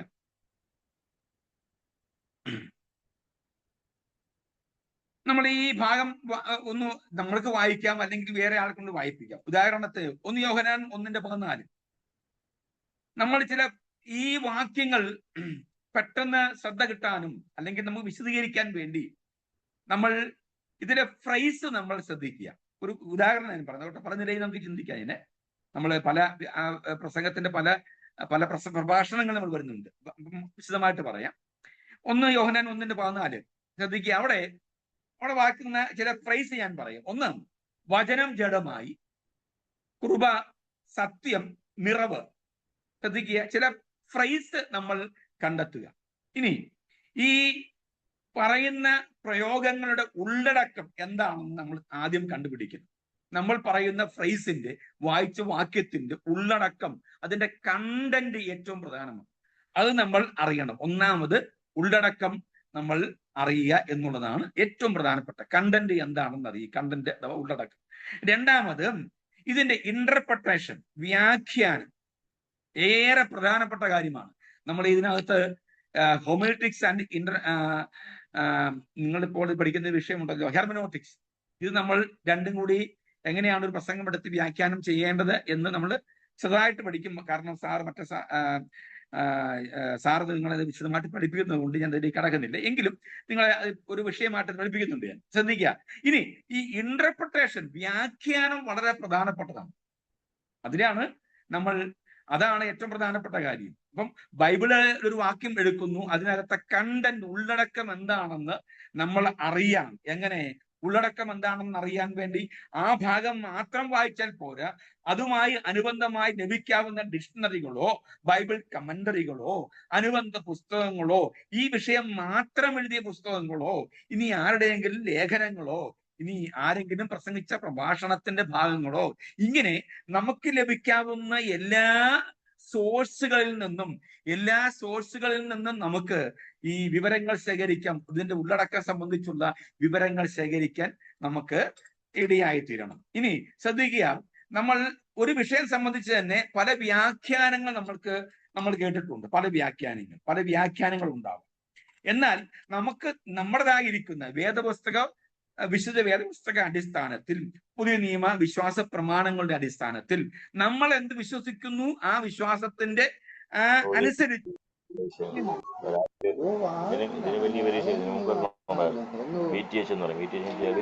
ബാച്ചിലർ തിയോളജി, ദൈവശാസ്ത്ര പഠനം.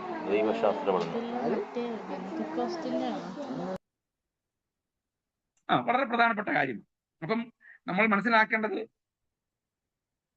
അതിന്റെ വ്യാഖ്യാനം എന്താ. ഇനി ആഖ്യാനം എന്ന് പറഞ്ഞാൽ എന്താ? ആഖ്യാനം ഞാൻ പലപ്പോഴും ഉപയോഗിക്കുന്ന വാക്കാം. ആഖ്യാനം എന്ന് പറഞ്ഞാൽ കഥ പറച്ചിൽ അർത്ഥമുള്ളൂ കേട്ടോ. ഇനി ശ്രദ്ധിച്ചേ. അപ്പൊ ഒന്നാമത്തെ കാര്യം, കണ്ടന്റ് സംബന്ധിച്ച് അതിന്റെ കണ്ടന്റ് എന്താണെന്ന് നമുക്ക് തന്നെ ഒരു മനസ്സിലാക്കണം. അപ്പം ചിലർ ഇപ്പോൾ ഇന്ന് തന്നെ പ്രസംഗിച്ച് അതിനകത്തൊരു കണ്ടന്റും ഇല്ലായിരുന്നേ, അതിനകത്തൊന്നും ഇല്ലായിരുന്നു എന്ന് നമ്മൾ പറയത്തില്ലേ? അപ്പം നമ്മൾ വായിച്ച വേദഭാഗത്തു നിന്നും ജനങ്ങൾക്ക് എന്ത് ചെയ്യണം? കൃത്യമായിട്ട് മനസ്സിലാകണം ഇന്ന വിഷയമാണ്, ഇന്നതാണ് എന്റെ കണ്ടന്റ്, എന്തിന്റെയും ഉള്ളടക്കം ഇതായിരുന്നു എന്ന് മനസ്സിലാകും. രണ്ടാമത് വ്യാഖ്യാനം, ഇന്റർപ്രിട്ടേഷൻ വളരെ പ്രധാനപ്പെട്ട കാര്യമാണ്. എന്ന് പറഞ്ഞാൽ നമ്മൾ എടുക്കുന്ന ഒരു ഭാഗത്തിന്റെ ഈ വാക്യപ്രതിവാക്യമാകാം, പിന്നെ വാക്കുകൾ പ്രതിവാക്യമാകാം, പിന്നെ മറ്റ് പല നിലയിലുള്ള വ്യാഖ്യാനങ്ങൾ നമുക്ക് നടത്താനും കഴിയും. പക്ഷേ കൃത്യമായി വ്യാഖ്യാനം വളരെ പ്രധാനപ്പെട്ടതാണ്, വളരെ കൈകൊള്ളുന്നതാണ്. എന്ന് പറഞ്ഞാൽ ഉദാഹരണത്തിന് ഞാൻ താമസിക്കുന്നത് KK റോഡ് എന്ന് പറഞ്ഞ റോഡിന്റെ അടുത്താണ്, ഞങ്ങളുടെ ശകലം അടുത്താണ്. ഒരു 50 മീറ്റർ അല്ലെങ്കിൽ ഒരു 100 മീറ്റർ അടുത്താണ് വഴിക്ക് മെയിൻ റോഡിലേക്ക് പോകാൻ. കോട്ടയം കുമളി റോഡ്. എനിക്ക് കോട്ടയത്തിന് പോകാൻ ഇവിടുന്ന് ഒരുപാട് സ്ഥലമുണ്ട്, ഒരുപാട് വഴികളുണ്ട്. വേഗത്തിൽ പോകാൻ, നേരെ പോകാൻ ഒറ്റ വഴിയുള്ളൂ. ഇവിടുന്ന് നേരെ ഇല്ലിവളവ്, ഞാൻ താമസിക്കുന്ന മണർകാട് എന്ന സ്ഥലത്ത് നിന്ന് നേരെ കോട്ടയത്തേക്ക് നേരെ വഴിക്ക് പോവുക. അങ്ങനെ പോകേണ്ട എന്നെ നിങ്ങളിൽ ഒരാൾ, അല്ലെങ്കിൽ നിങ്ങൾക്ക് നേരെ നിങ്ങൾ താമസിക്കുന്ന ഇടത്തു നിന്നും നിങ്ങൾ എത്തേണ്ട സ്ഥാനത്തേക്കുള്ള ഒരു വലിയ യാത്രയിൽ നിങ്ങളോട് വഴി ചോദിച്ചാൽ, അല്ലെങ്കിൽ നിങ്ങൾ വഴി പറയാൻ നിൽക്കുകയാണെങ്കിൽ നിങ്ങൾ എന്ത് ചെയ്യാൻ? നേരെ ഇടത്തോട്ടും ഇടത്തോട്ടും തിരിഞ്ഞും മറിഞ്ഞും ഒക്കെ ചെന്ന് എന്ത് ചെയ്യുക? നമ്മൾ അങ്ങ് പറഞ്ഞു വിടുന്ന ഒരവസ്ഥ ഉണ്ടാകുക. ശ്രദ്ധിച്ചേ, ഈ ഗൂഗിൾ മാപ്പ് പലപ്പോഴും നമ്മളെ പറ്റിച്ച് ഞങ്ങളുടെ ഈ കോട്ടയം ജില്ലയില് കിഴക്കിന്ന് വരുന്ന ആളുകളെല്ലാം ചെന്ന് എത്തുന്നത് പടിഞ്ഞാറ് കായലിലായിരിക്കും. എത്രയോ വണ്ടി മറിയുന്ന അവിടെ. ഞാൻ പറഞ്ഞ ആശയം മനസ്സിലായോ? ഈ ഗൂഗിൾ മാപ്പ് ഇട്ട് പോവുക എന്ന് പറഞ്ഞ പോലെയല്ല. ഇപ്പൊ വ്യാഖ്യാതാവാണ് വാസ്തവത്തിൽ ഒരു വ്യക്തിയെ, അപ്പം ഒരു ചൂണ്ടുവലകയാണ് വ്യാഖ്യാതാവ് എന്ന് പറഞ്ഞാൽ ഇതുവഴിയാണ് വഴി, അതുവഴിയാണ് വഴി, ഇതുവഴിയാണെന്ന് ഇങ്ങനെ കൃത്യമായി പറഞ്ഞു കൊടുക്കേണ്ട ആളാണ്. ഇനി ഈ വഴിയിലൊക്കെ എന്തെല്ലാം കാര്യങ്ങൾ നിങ്ങൾ പാലിക്കണം, എങ്ങനെയാണ് എന്തെല്ലാം കാര്യങ്ങൾ ഉണ്ട്, എന്തെല്ലാം അപകടങ്ങളുണ്ട്, വളവുണ്ട്, തിരിവുണ്ട്, പിന്നെ കയറ്റമുണ്ട്, ഇറക്കമുണ്ട്, പിന്നെ ഇവിടെ സ്റ്റോപ്പുണ്ട്, നിങ്ങൾ ഇടതുവശത്ത് തിരിഞ്ഞു വേണം പോകാൻ, വലത്തോട്ട് തിരിഞ്ഞു വേണം പോകാൻ, ഇവിടെ ഇന്നോട് തിന്നെ സംഭവിച്ചതാണ്, ഇങ്ങനെ 100 കൂട്ടം കാര്യങ്ങൾ നമ്മുടെ ഒരു യാത്രയിൽ, ഒരു സഞ്ചാരങ്ങളിൽ സംഭവിക്കുന്ന പോലെ തന്നെ വ്യാഖ്യാനങ്ങൾ എന്ന് പറഞ്ഞാൽ ഇത്തരത്തിലുള്ള സൂചകങ്ങളായി മാറണം. അതാണ് വാസ്തവത്തിൽ വ്യാഖ്യാനം എന്ന് പറയുക. ഇനി ഇതിനകത്ത് ഏത് പ്രസംഗത്തിനും ഇതിനൊരു പ്രസക്തി ഉണ്ട്, ഒരു ആപ്ലിക്കേഷൻ ഉണ്ട്. പ്രസക്തി എന്ന് പറഞ്ഞാൽ ഈ നാം പറയുന്ന വാക്ക്, എന്റെ പ്രഭാഷണം കേൾക്കുന്ന ഒരാളുടെ ജീവിതത്തിൽ എന്ത് പ്രസക്തിയാകുള്ളത്? ഉദാഹരണത്തിന്,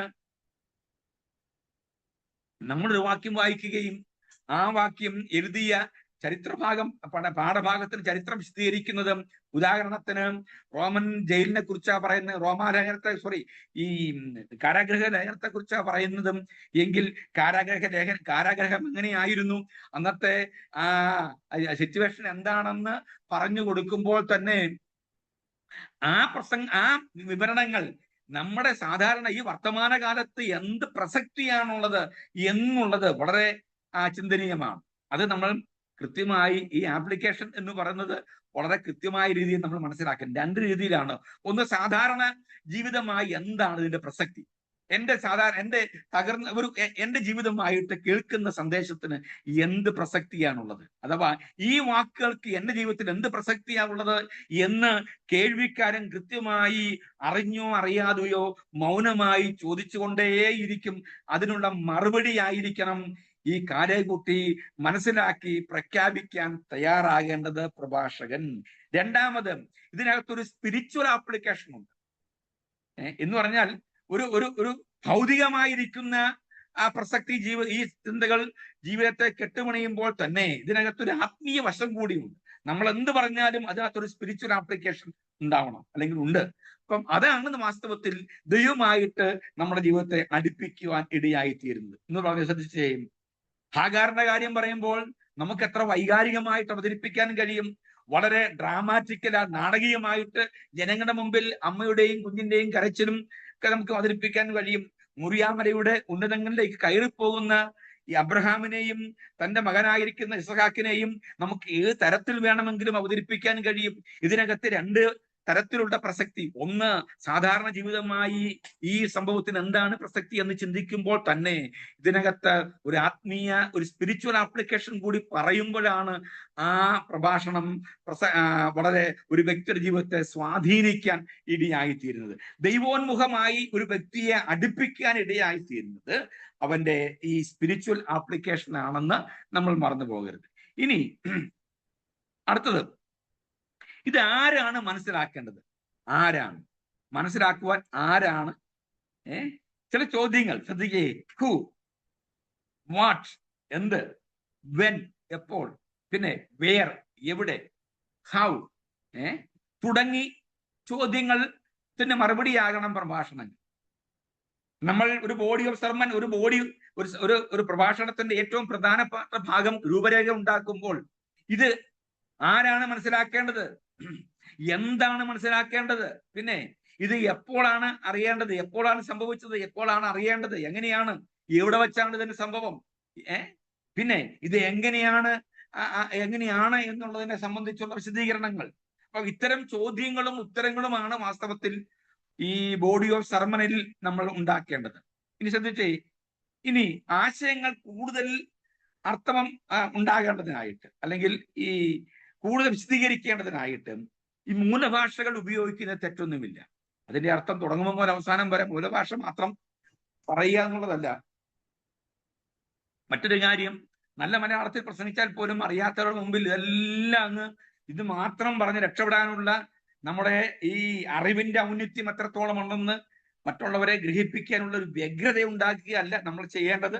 മറിച്ച് മൂലപദങ്ങളിലെ ഈ വാക്കുകളുടെ അർത്ഥവ്യത്യാസമല്ല, അർത്ഥങ്ങളുടെ വിപരീത അർത്ഥങ്ങൾ, ഒന്നിലധികം അർത്ഥങ്ങൾ ഉണ്ടാകുമ്പോൾ നമുക്കത് വിശദീകരിച്ചു കൊടുക്കാൻ കഴിയും.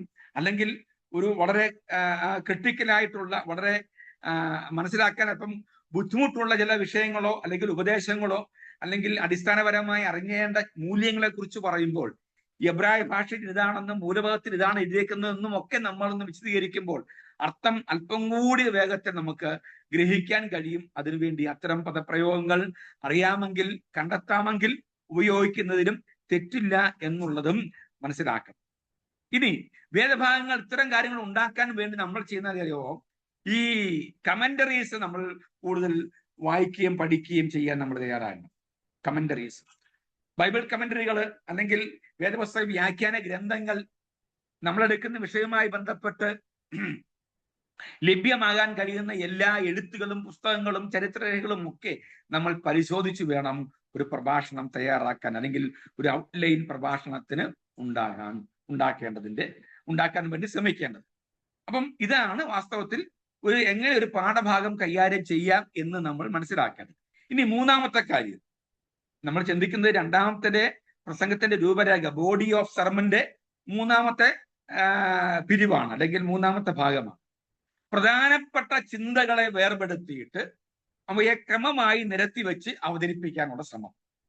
ഈ പ്രധാന രൂപരേഖ അല്ലെങ്കിൽ ആശയങ്ങൾ, ഈ ഔട്ട്ലൈൻ നമുക്ക് അല്ലെങ്കിൽ ഈ ആശയങ്ങൾ ഒന്നിനോടൊന്ന് ചേർത്ത് കൃത്യമായി എഴുതി ഉണ്ടാക്കുകയോ അല്ലെങ്കിൽ മനസ്സിൽ കുറിച്ചിടുകയോ കുറിപ്പടി ഉണ്ടാക്കി നമ്മൾ സൂക്ഷിക്കുകയോ ചെയ്ത് പ്രധാനപ്പെട്ട ആശയങ്ങളെ ക്രമമായിട്ട് നിരത്തി വെക്കാനുള്ള ശ്രമം നടത്തണം. ഇനി ശ്രദ്ധിച്ചേ, ഈ ക്രമീകൃതമായ ഈ നമ്മൾ അടുക്കി വെക്കുന്ന ഈ ആശയങ്ങളുടെ ഈ സമുച്ചയത്തിന് അല്ലെങ്കിൽ രൂപരേഖയുടെ ഈ സമുച്ചയങ്ങൾക്ക് ഓരോ ടൈറ്റിലും കൊടുക്കാൻ ഇടയായി. ഒരു സബ് ടൈറ്റിലും കൊടുത്ത് നമ്മൾ എന്ത് ചെയ്യണം, അത് പെട്ടെന്ന് മനസ്സിലാകാൻ വേണ്ടി നമ്മൾ ഉണ്ടാക്കി വെക്കുന്നത് നല്ലതാണ്. ഞാൻ കഴിഞ്ഞ ദിവസം കാണിച്ചതുപോലെ നമ്മൾ ഒരു വിഷയം എഴുതുമ്പോൾ അല്ലെങ്കിൽ ഒരു കാര്യം എഴുതുമ്പോൾ അത് ഒന്നിലധികം നമുക്ക് പെട്ടെന്ന് ക്യാച്ച് ചെയ്യാൻ വേണ്ടി ഒരേ മഷി ഉപയോഗിക്കാതെ ഒന്നിലധികം മഷികൾ അല്ലെങ്കിൽ ചുമരയോ പച്ചയോ അല്ലെങ്കിൽ കറുപ്പോ അല്ലെങ്കിൽ നീലയോ അല്ലെങ്കിൽ ഏതെങ്കിലും ഈ സ്കെച്ച് ആണെങ്കിൽ പല കളർ കിട്ടും. അതൊക്കെ വെച്ച് നമ്മളൊന്ന് പോയിന്റ് ഔട്ട് ചെയ്ത് ഒരു വിഷയം എഴുതി വെക്കുകയാണെങ്കിൽ പെട്ടെന്ന് നമുക്കത് എടുത്തെടുത്ത് പറയാൻ ഇടയായിത്തീരും. അപ്പോൾ പ്രധാനപ്പെട്ട ചിന്തകളെയെല്ലാം നമ്മൾ ക്രമമായി നിരത്തി വെച്ച് ഈ ബോഡി ഓഫ് സർമണിൽ നമ്മൾ ഉണ്ടാക്കേണ്ടത് ആവശ്യമാണ്. ഇനി ശ്രദ്ധിച്ചേ, ഇനി ഒറ്റ ഉദാഹരണം ഞാൻ പറയാം. പത്രോസിന്റെ 1-ാം ലേഖനം 1 അധ്യായത്തിന് 1 മുതൽ 9 വരെ, അതായത് 1 പത്രോസ് 1-ാം അധ്യായം 3 മുതൽ 9 വരെ വായിക്കുമ്പോൾ ഈ വേദഭാഗങ്ങളെല്ലാം കേന്ദ്രമാക്കി ഒരു പ്രസംഗം രൂപപ്പെടുത്തിയാൽ അതിന് ദ ഓഫർ ഓഫ് സാൽവേഷൻ, രക്ഷയുടെ വാഗ്ദാനം, ഉദാഹരണം ഞാൻ പറഞ്ഞേ എന്ന് നമുക്ക് വേണമെങ്കിൽ പേര് വിളിക്കാം. ശ്രദ്ധിച്ചേ, ടൈറ്റിൽ എന്താ അറിയാമോ? അപ്പൊ രക്ഷയുടെ വാഗ്ദാനം. ഇനി ഓരോ പ്രധാന പദങ്ങളും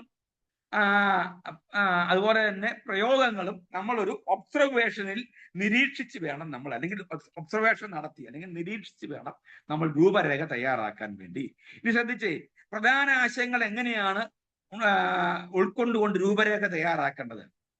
1-ാം അധ്യായത്തിന്റെ 3-ാമത്തെ വാക്യം 4-ാം വാക്യത്തിന്റെ ആദ്യ ഭാഗവും സജീവമായ പ്രതീക്ഷ എന്ന് വേണമെങ്കിൽ നമുക്ക് സബ് ടൈറ്റിൽ കൊടുക്കാം. സജീവമായ പ്രതീക്ഷ. 1-ാം അധ്യായത്തിന്റെ 4-ാം അധ്യായത്തിന്റെ 2-ാമത്തെ ഭാഗവും മുതൽ 5-ാം വാക്യം വരെ നമ്മൾ ചിന്തിക്കുമ്പോൾ നിത്യമായ അവകാശം. നമ്മളെല്ലാം അങ്ങനെയൊക്കെ ചെയ്യുന്ന ആളുകളാണ്. 1-ാം അധ്യായം 6 മുതൽ 7 വരെയുള്ള വാക്യത്തിനും വിലയേറിയ വിശ്വാസം. ഇനി 1-ാം അധ്യായം 8 മുതൽ 8-9 വാക്യത്തിന് മഹത്വമേറിയ രക്ഷയും അനുഗ്രഹവും. ഉദാഹരണം ഞാൻ പറഞ്ഞത് കേട്ടോ. അപ്പം ഈ പ്രധാനപ്പെട്ട ആശയങ്ങളെ 1, 2, 3, 4 എന്ന് പറഞ്ഞ് നമ്പറിട്ട് അക്കമിട്ട് ചെറിയ സബ് ടൈറ്റിൽ, ചെറിയ തലക്കെട്ടുകൾ കൊടുത്ത് നമുക്ക് അതിനെ ക്രമീകരിക്കുകയും അത് വെച്ചുകൊണ്ട് നമ്മൾ കൃത്യമായിട്ട് പ്രസംഗിച്ചാൽ അല്പം കൂടി വിശാലമായിട്ട് ആ പ്രസംഗത്തിന് ഒരു ബലം ഉണ്ടാകും. അത് നന്നായി നമുക്ക് വിഷയത്തെ അവതരിപ്പിക്കാൻ കഴിയും. അപ്പം ഈ കാര്യങ്ങളാണ് പ്രധാനമായും നമ്മൾ മനസ്സിലാക്കേണ്ടത് എന്ന് നമ്മൾ ചിന്തിക്കുക. ഇനി അതിന്റെ ഉപസംഹാരമാണ് പറയാൻ പോകുന്നത്. ഞാൻ പറഞ്ഞ കാര്യങ്ങൾ മനസ്സിലാവുന്നു എന്ന് വിചാരിച്ചുകൊണ്ട് തന്നെയാണ് ഞാൻ ഈ കാര്യം വിശദീകരിക്കുന്നത്. ഉപസംഹാരം.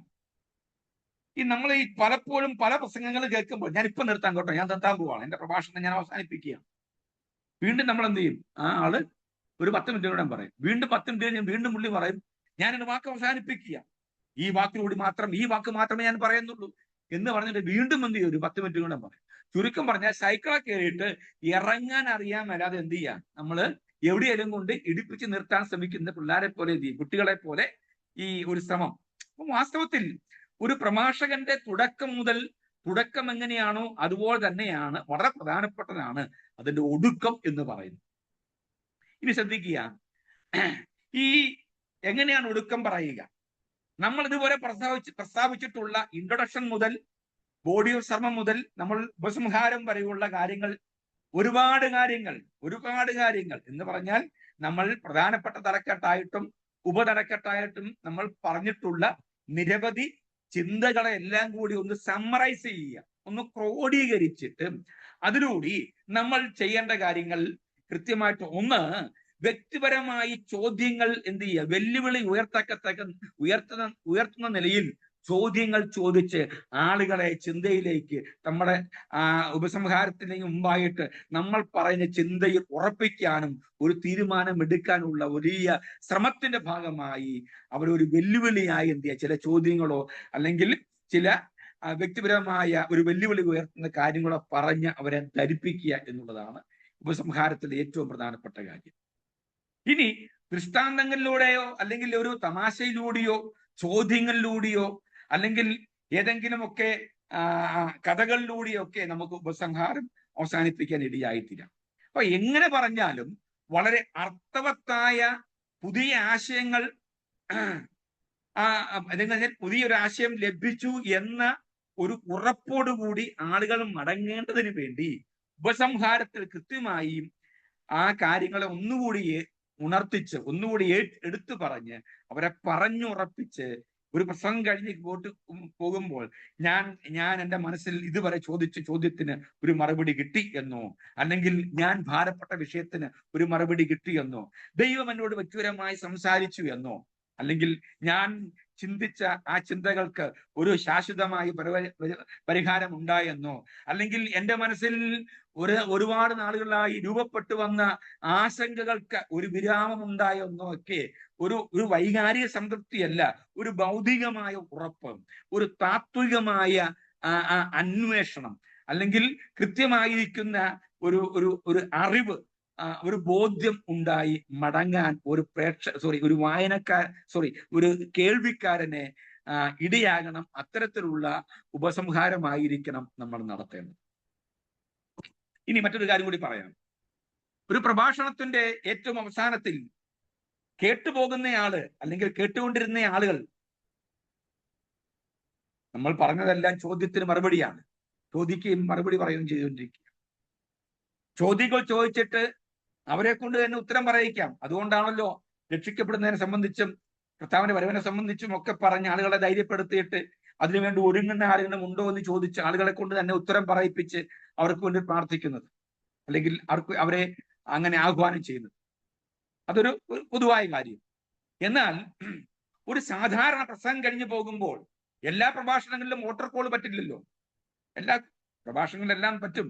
പക്ഷേ ചില പ്രത്യേക വിഷയങ്ങൾ മാത്രം നമ്മൾ പ്രസന്റ് ചെയ്യാൻ വേണ്ടിയാണെങ്കിൽ കേൾവിക്കാരനെ വീണ്ടും വീണ്ടും വീണ്ടും ഒന്ന് ചിന്തിപ്പിക്കുവാൻ വേണ്ടി, ഉറപ്പിക്കുവാൻ വേണ്ടി, ഒരുപക്ഷെ എല്ലാ ആളുകൾക്കും പരസ്യമായിട്ട് പ്രത്യക്ഷമായി തന്നെ അല്ലെങ്കിൽ അന്നേരം തന്നെ സഡനായിട്ട് മറുപടി പറയാൻ കഴിഞ്ഞില്ല എങ്കിൽ പോലും വീട്ടിൽ പോയി അല്ലെങ്കിൽ പോകുന്ന വഴിക്കോ വീട്ടിൽ പോയോ 1000 പ്രാവശ്യം ആ പ്രഭാഷണം പറഞ്ഞ ചിന്തകൾ അവന്റെ മനസ്സിൽ അവനോട് തന്നെ ചോദിക്കുന്ന ചോദ്യമായി തീർന്നിട്ട് പിന്നീട് എപ്പോഴെങ്കിലും അവസരമുണ്ടാകുമ്പോൾ അല്ല അടുത്ത നിമിഷം അതിന് മറുപടിയായി അവനെ തന്നെ സമർപ്പിക്കുന്ന ഒരവസ്ഥയിലേക്ക് കൊണ്ടുവരാം.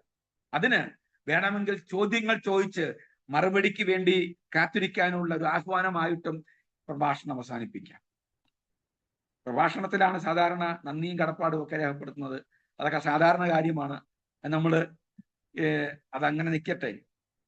അപ്പം ഇത്രയും കാര്യങ്ങളാണ് നമ്മൾ ഒരു പ്രഭാഷണത്തിൽ അറിഞ്ഞിരിക്കേണ്ട പ്രധാനപ്പെട്ട 3 ഘടകങ്ങൾ ഉണ്ടായിരിക്കണം എന്ന് നമ്മൾ പഠിക്കേണ്ടത്. ഇനി 1-2 പുതു കാര്യം കൂടി പറഞ്ഞ് അവസാനിപ്പിക്കാം.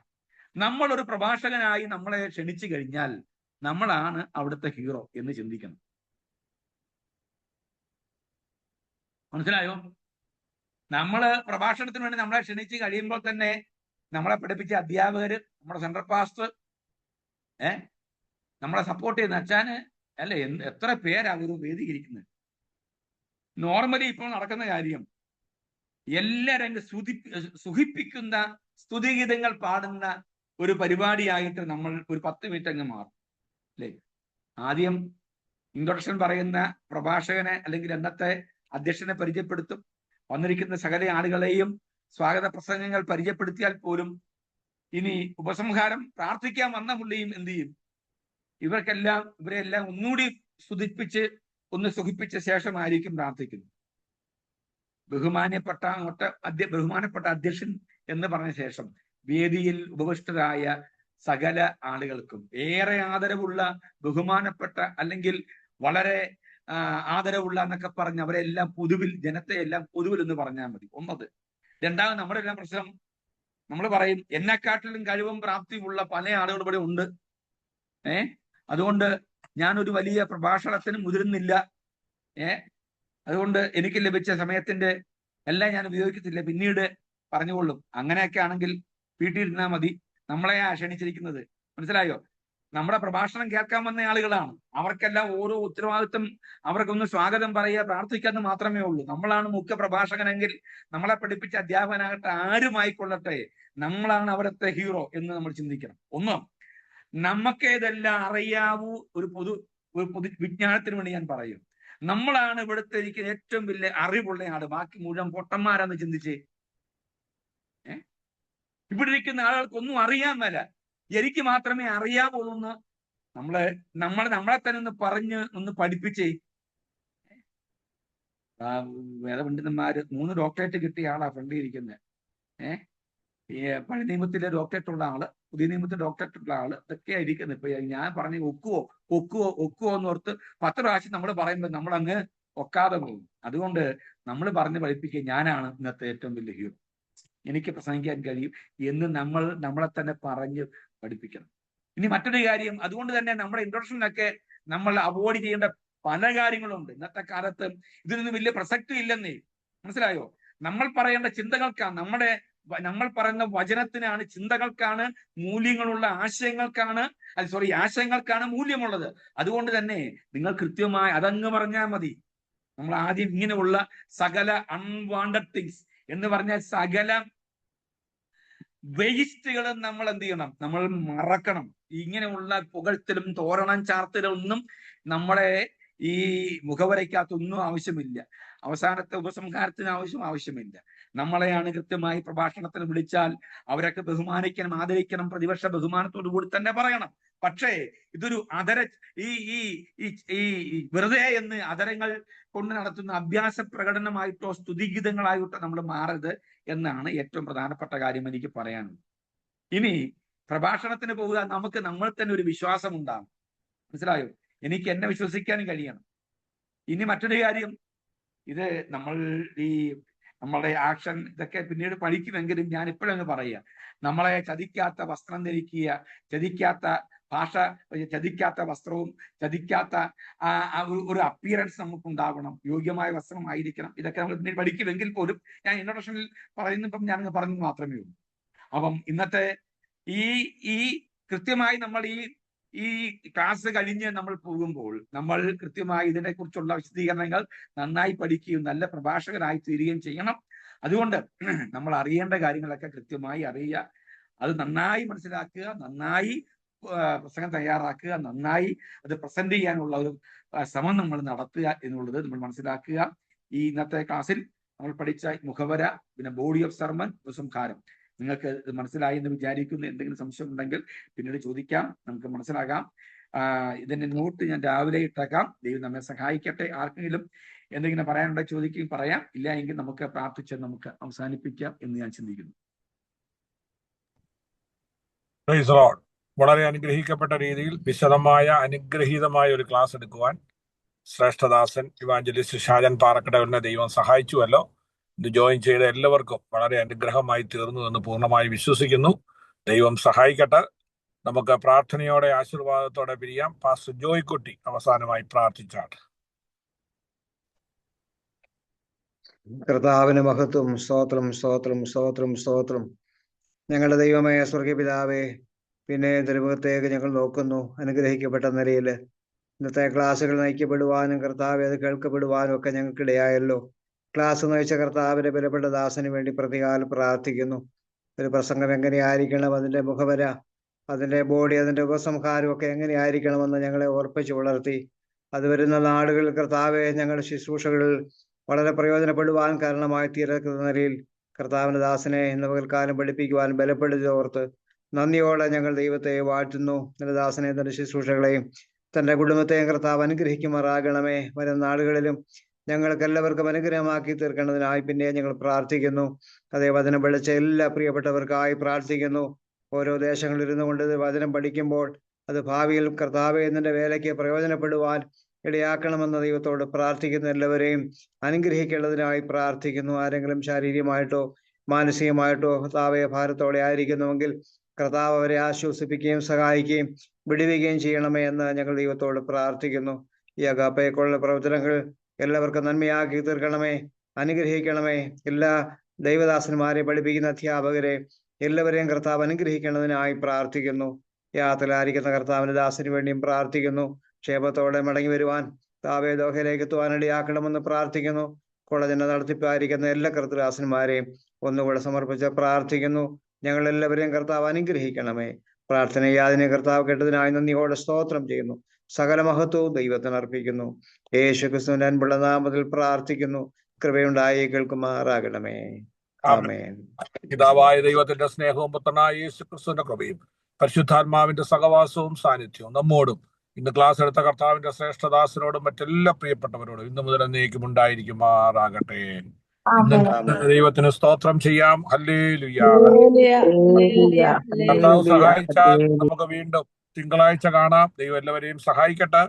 ഞാനും നാളെ യാത്രയാകുന്നു. യാത്രയോർത്ത് എല്ലാവരും പ്രാർത്ഥിക്കുക. എല്ലാറ്റിനും നന്ദി. ദൈവം സഹായിക്കട്ടെ.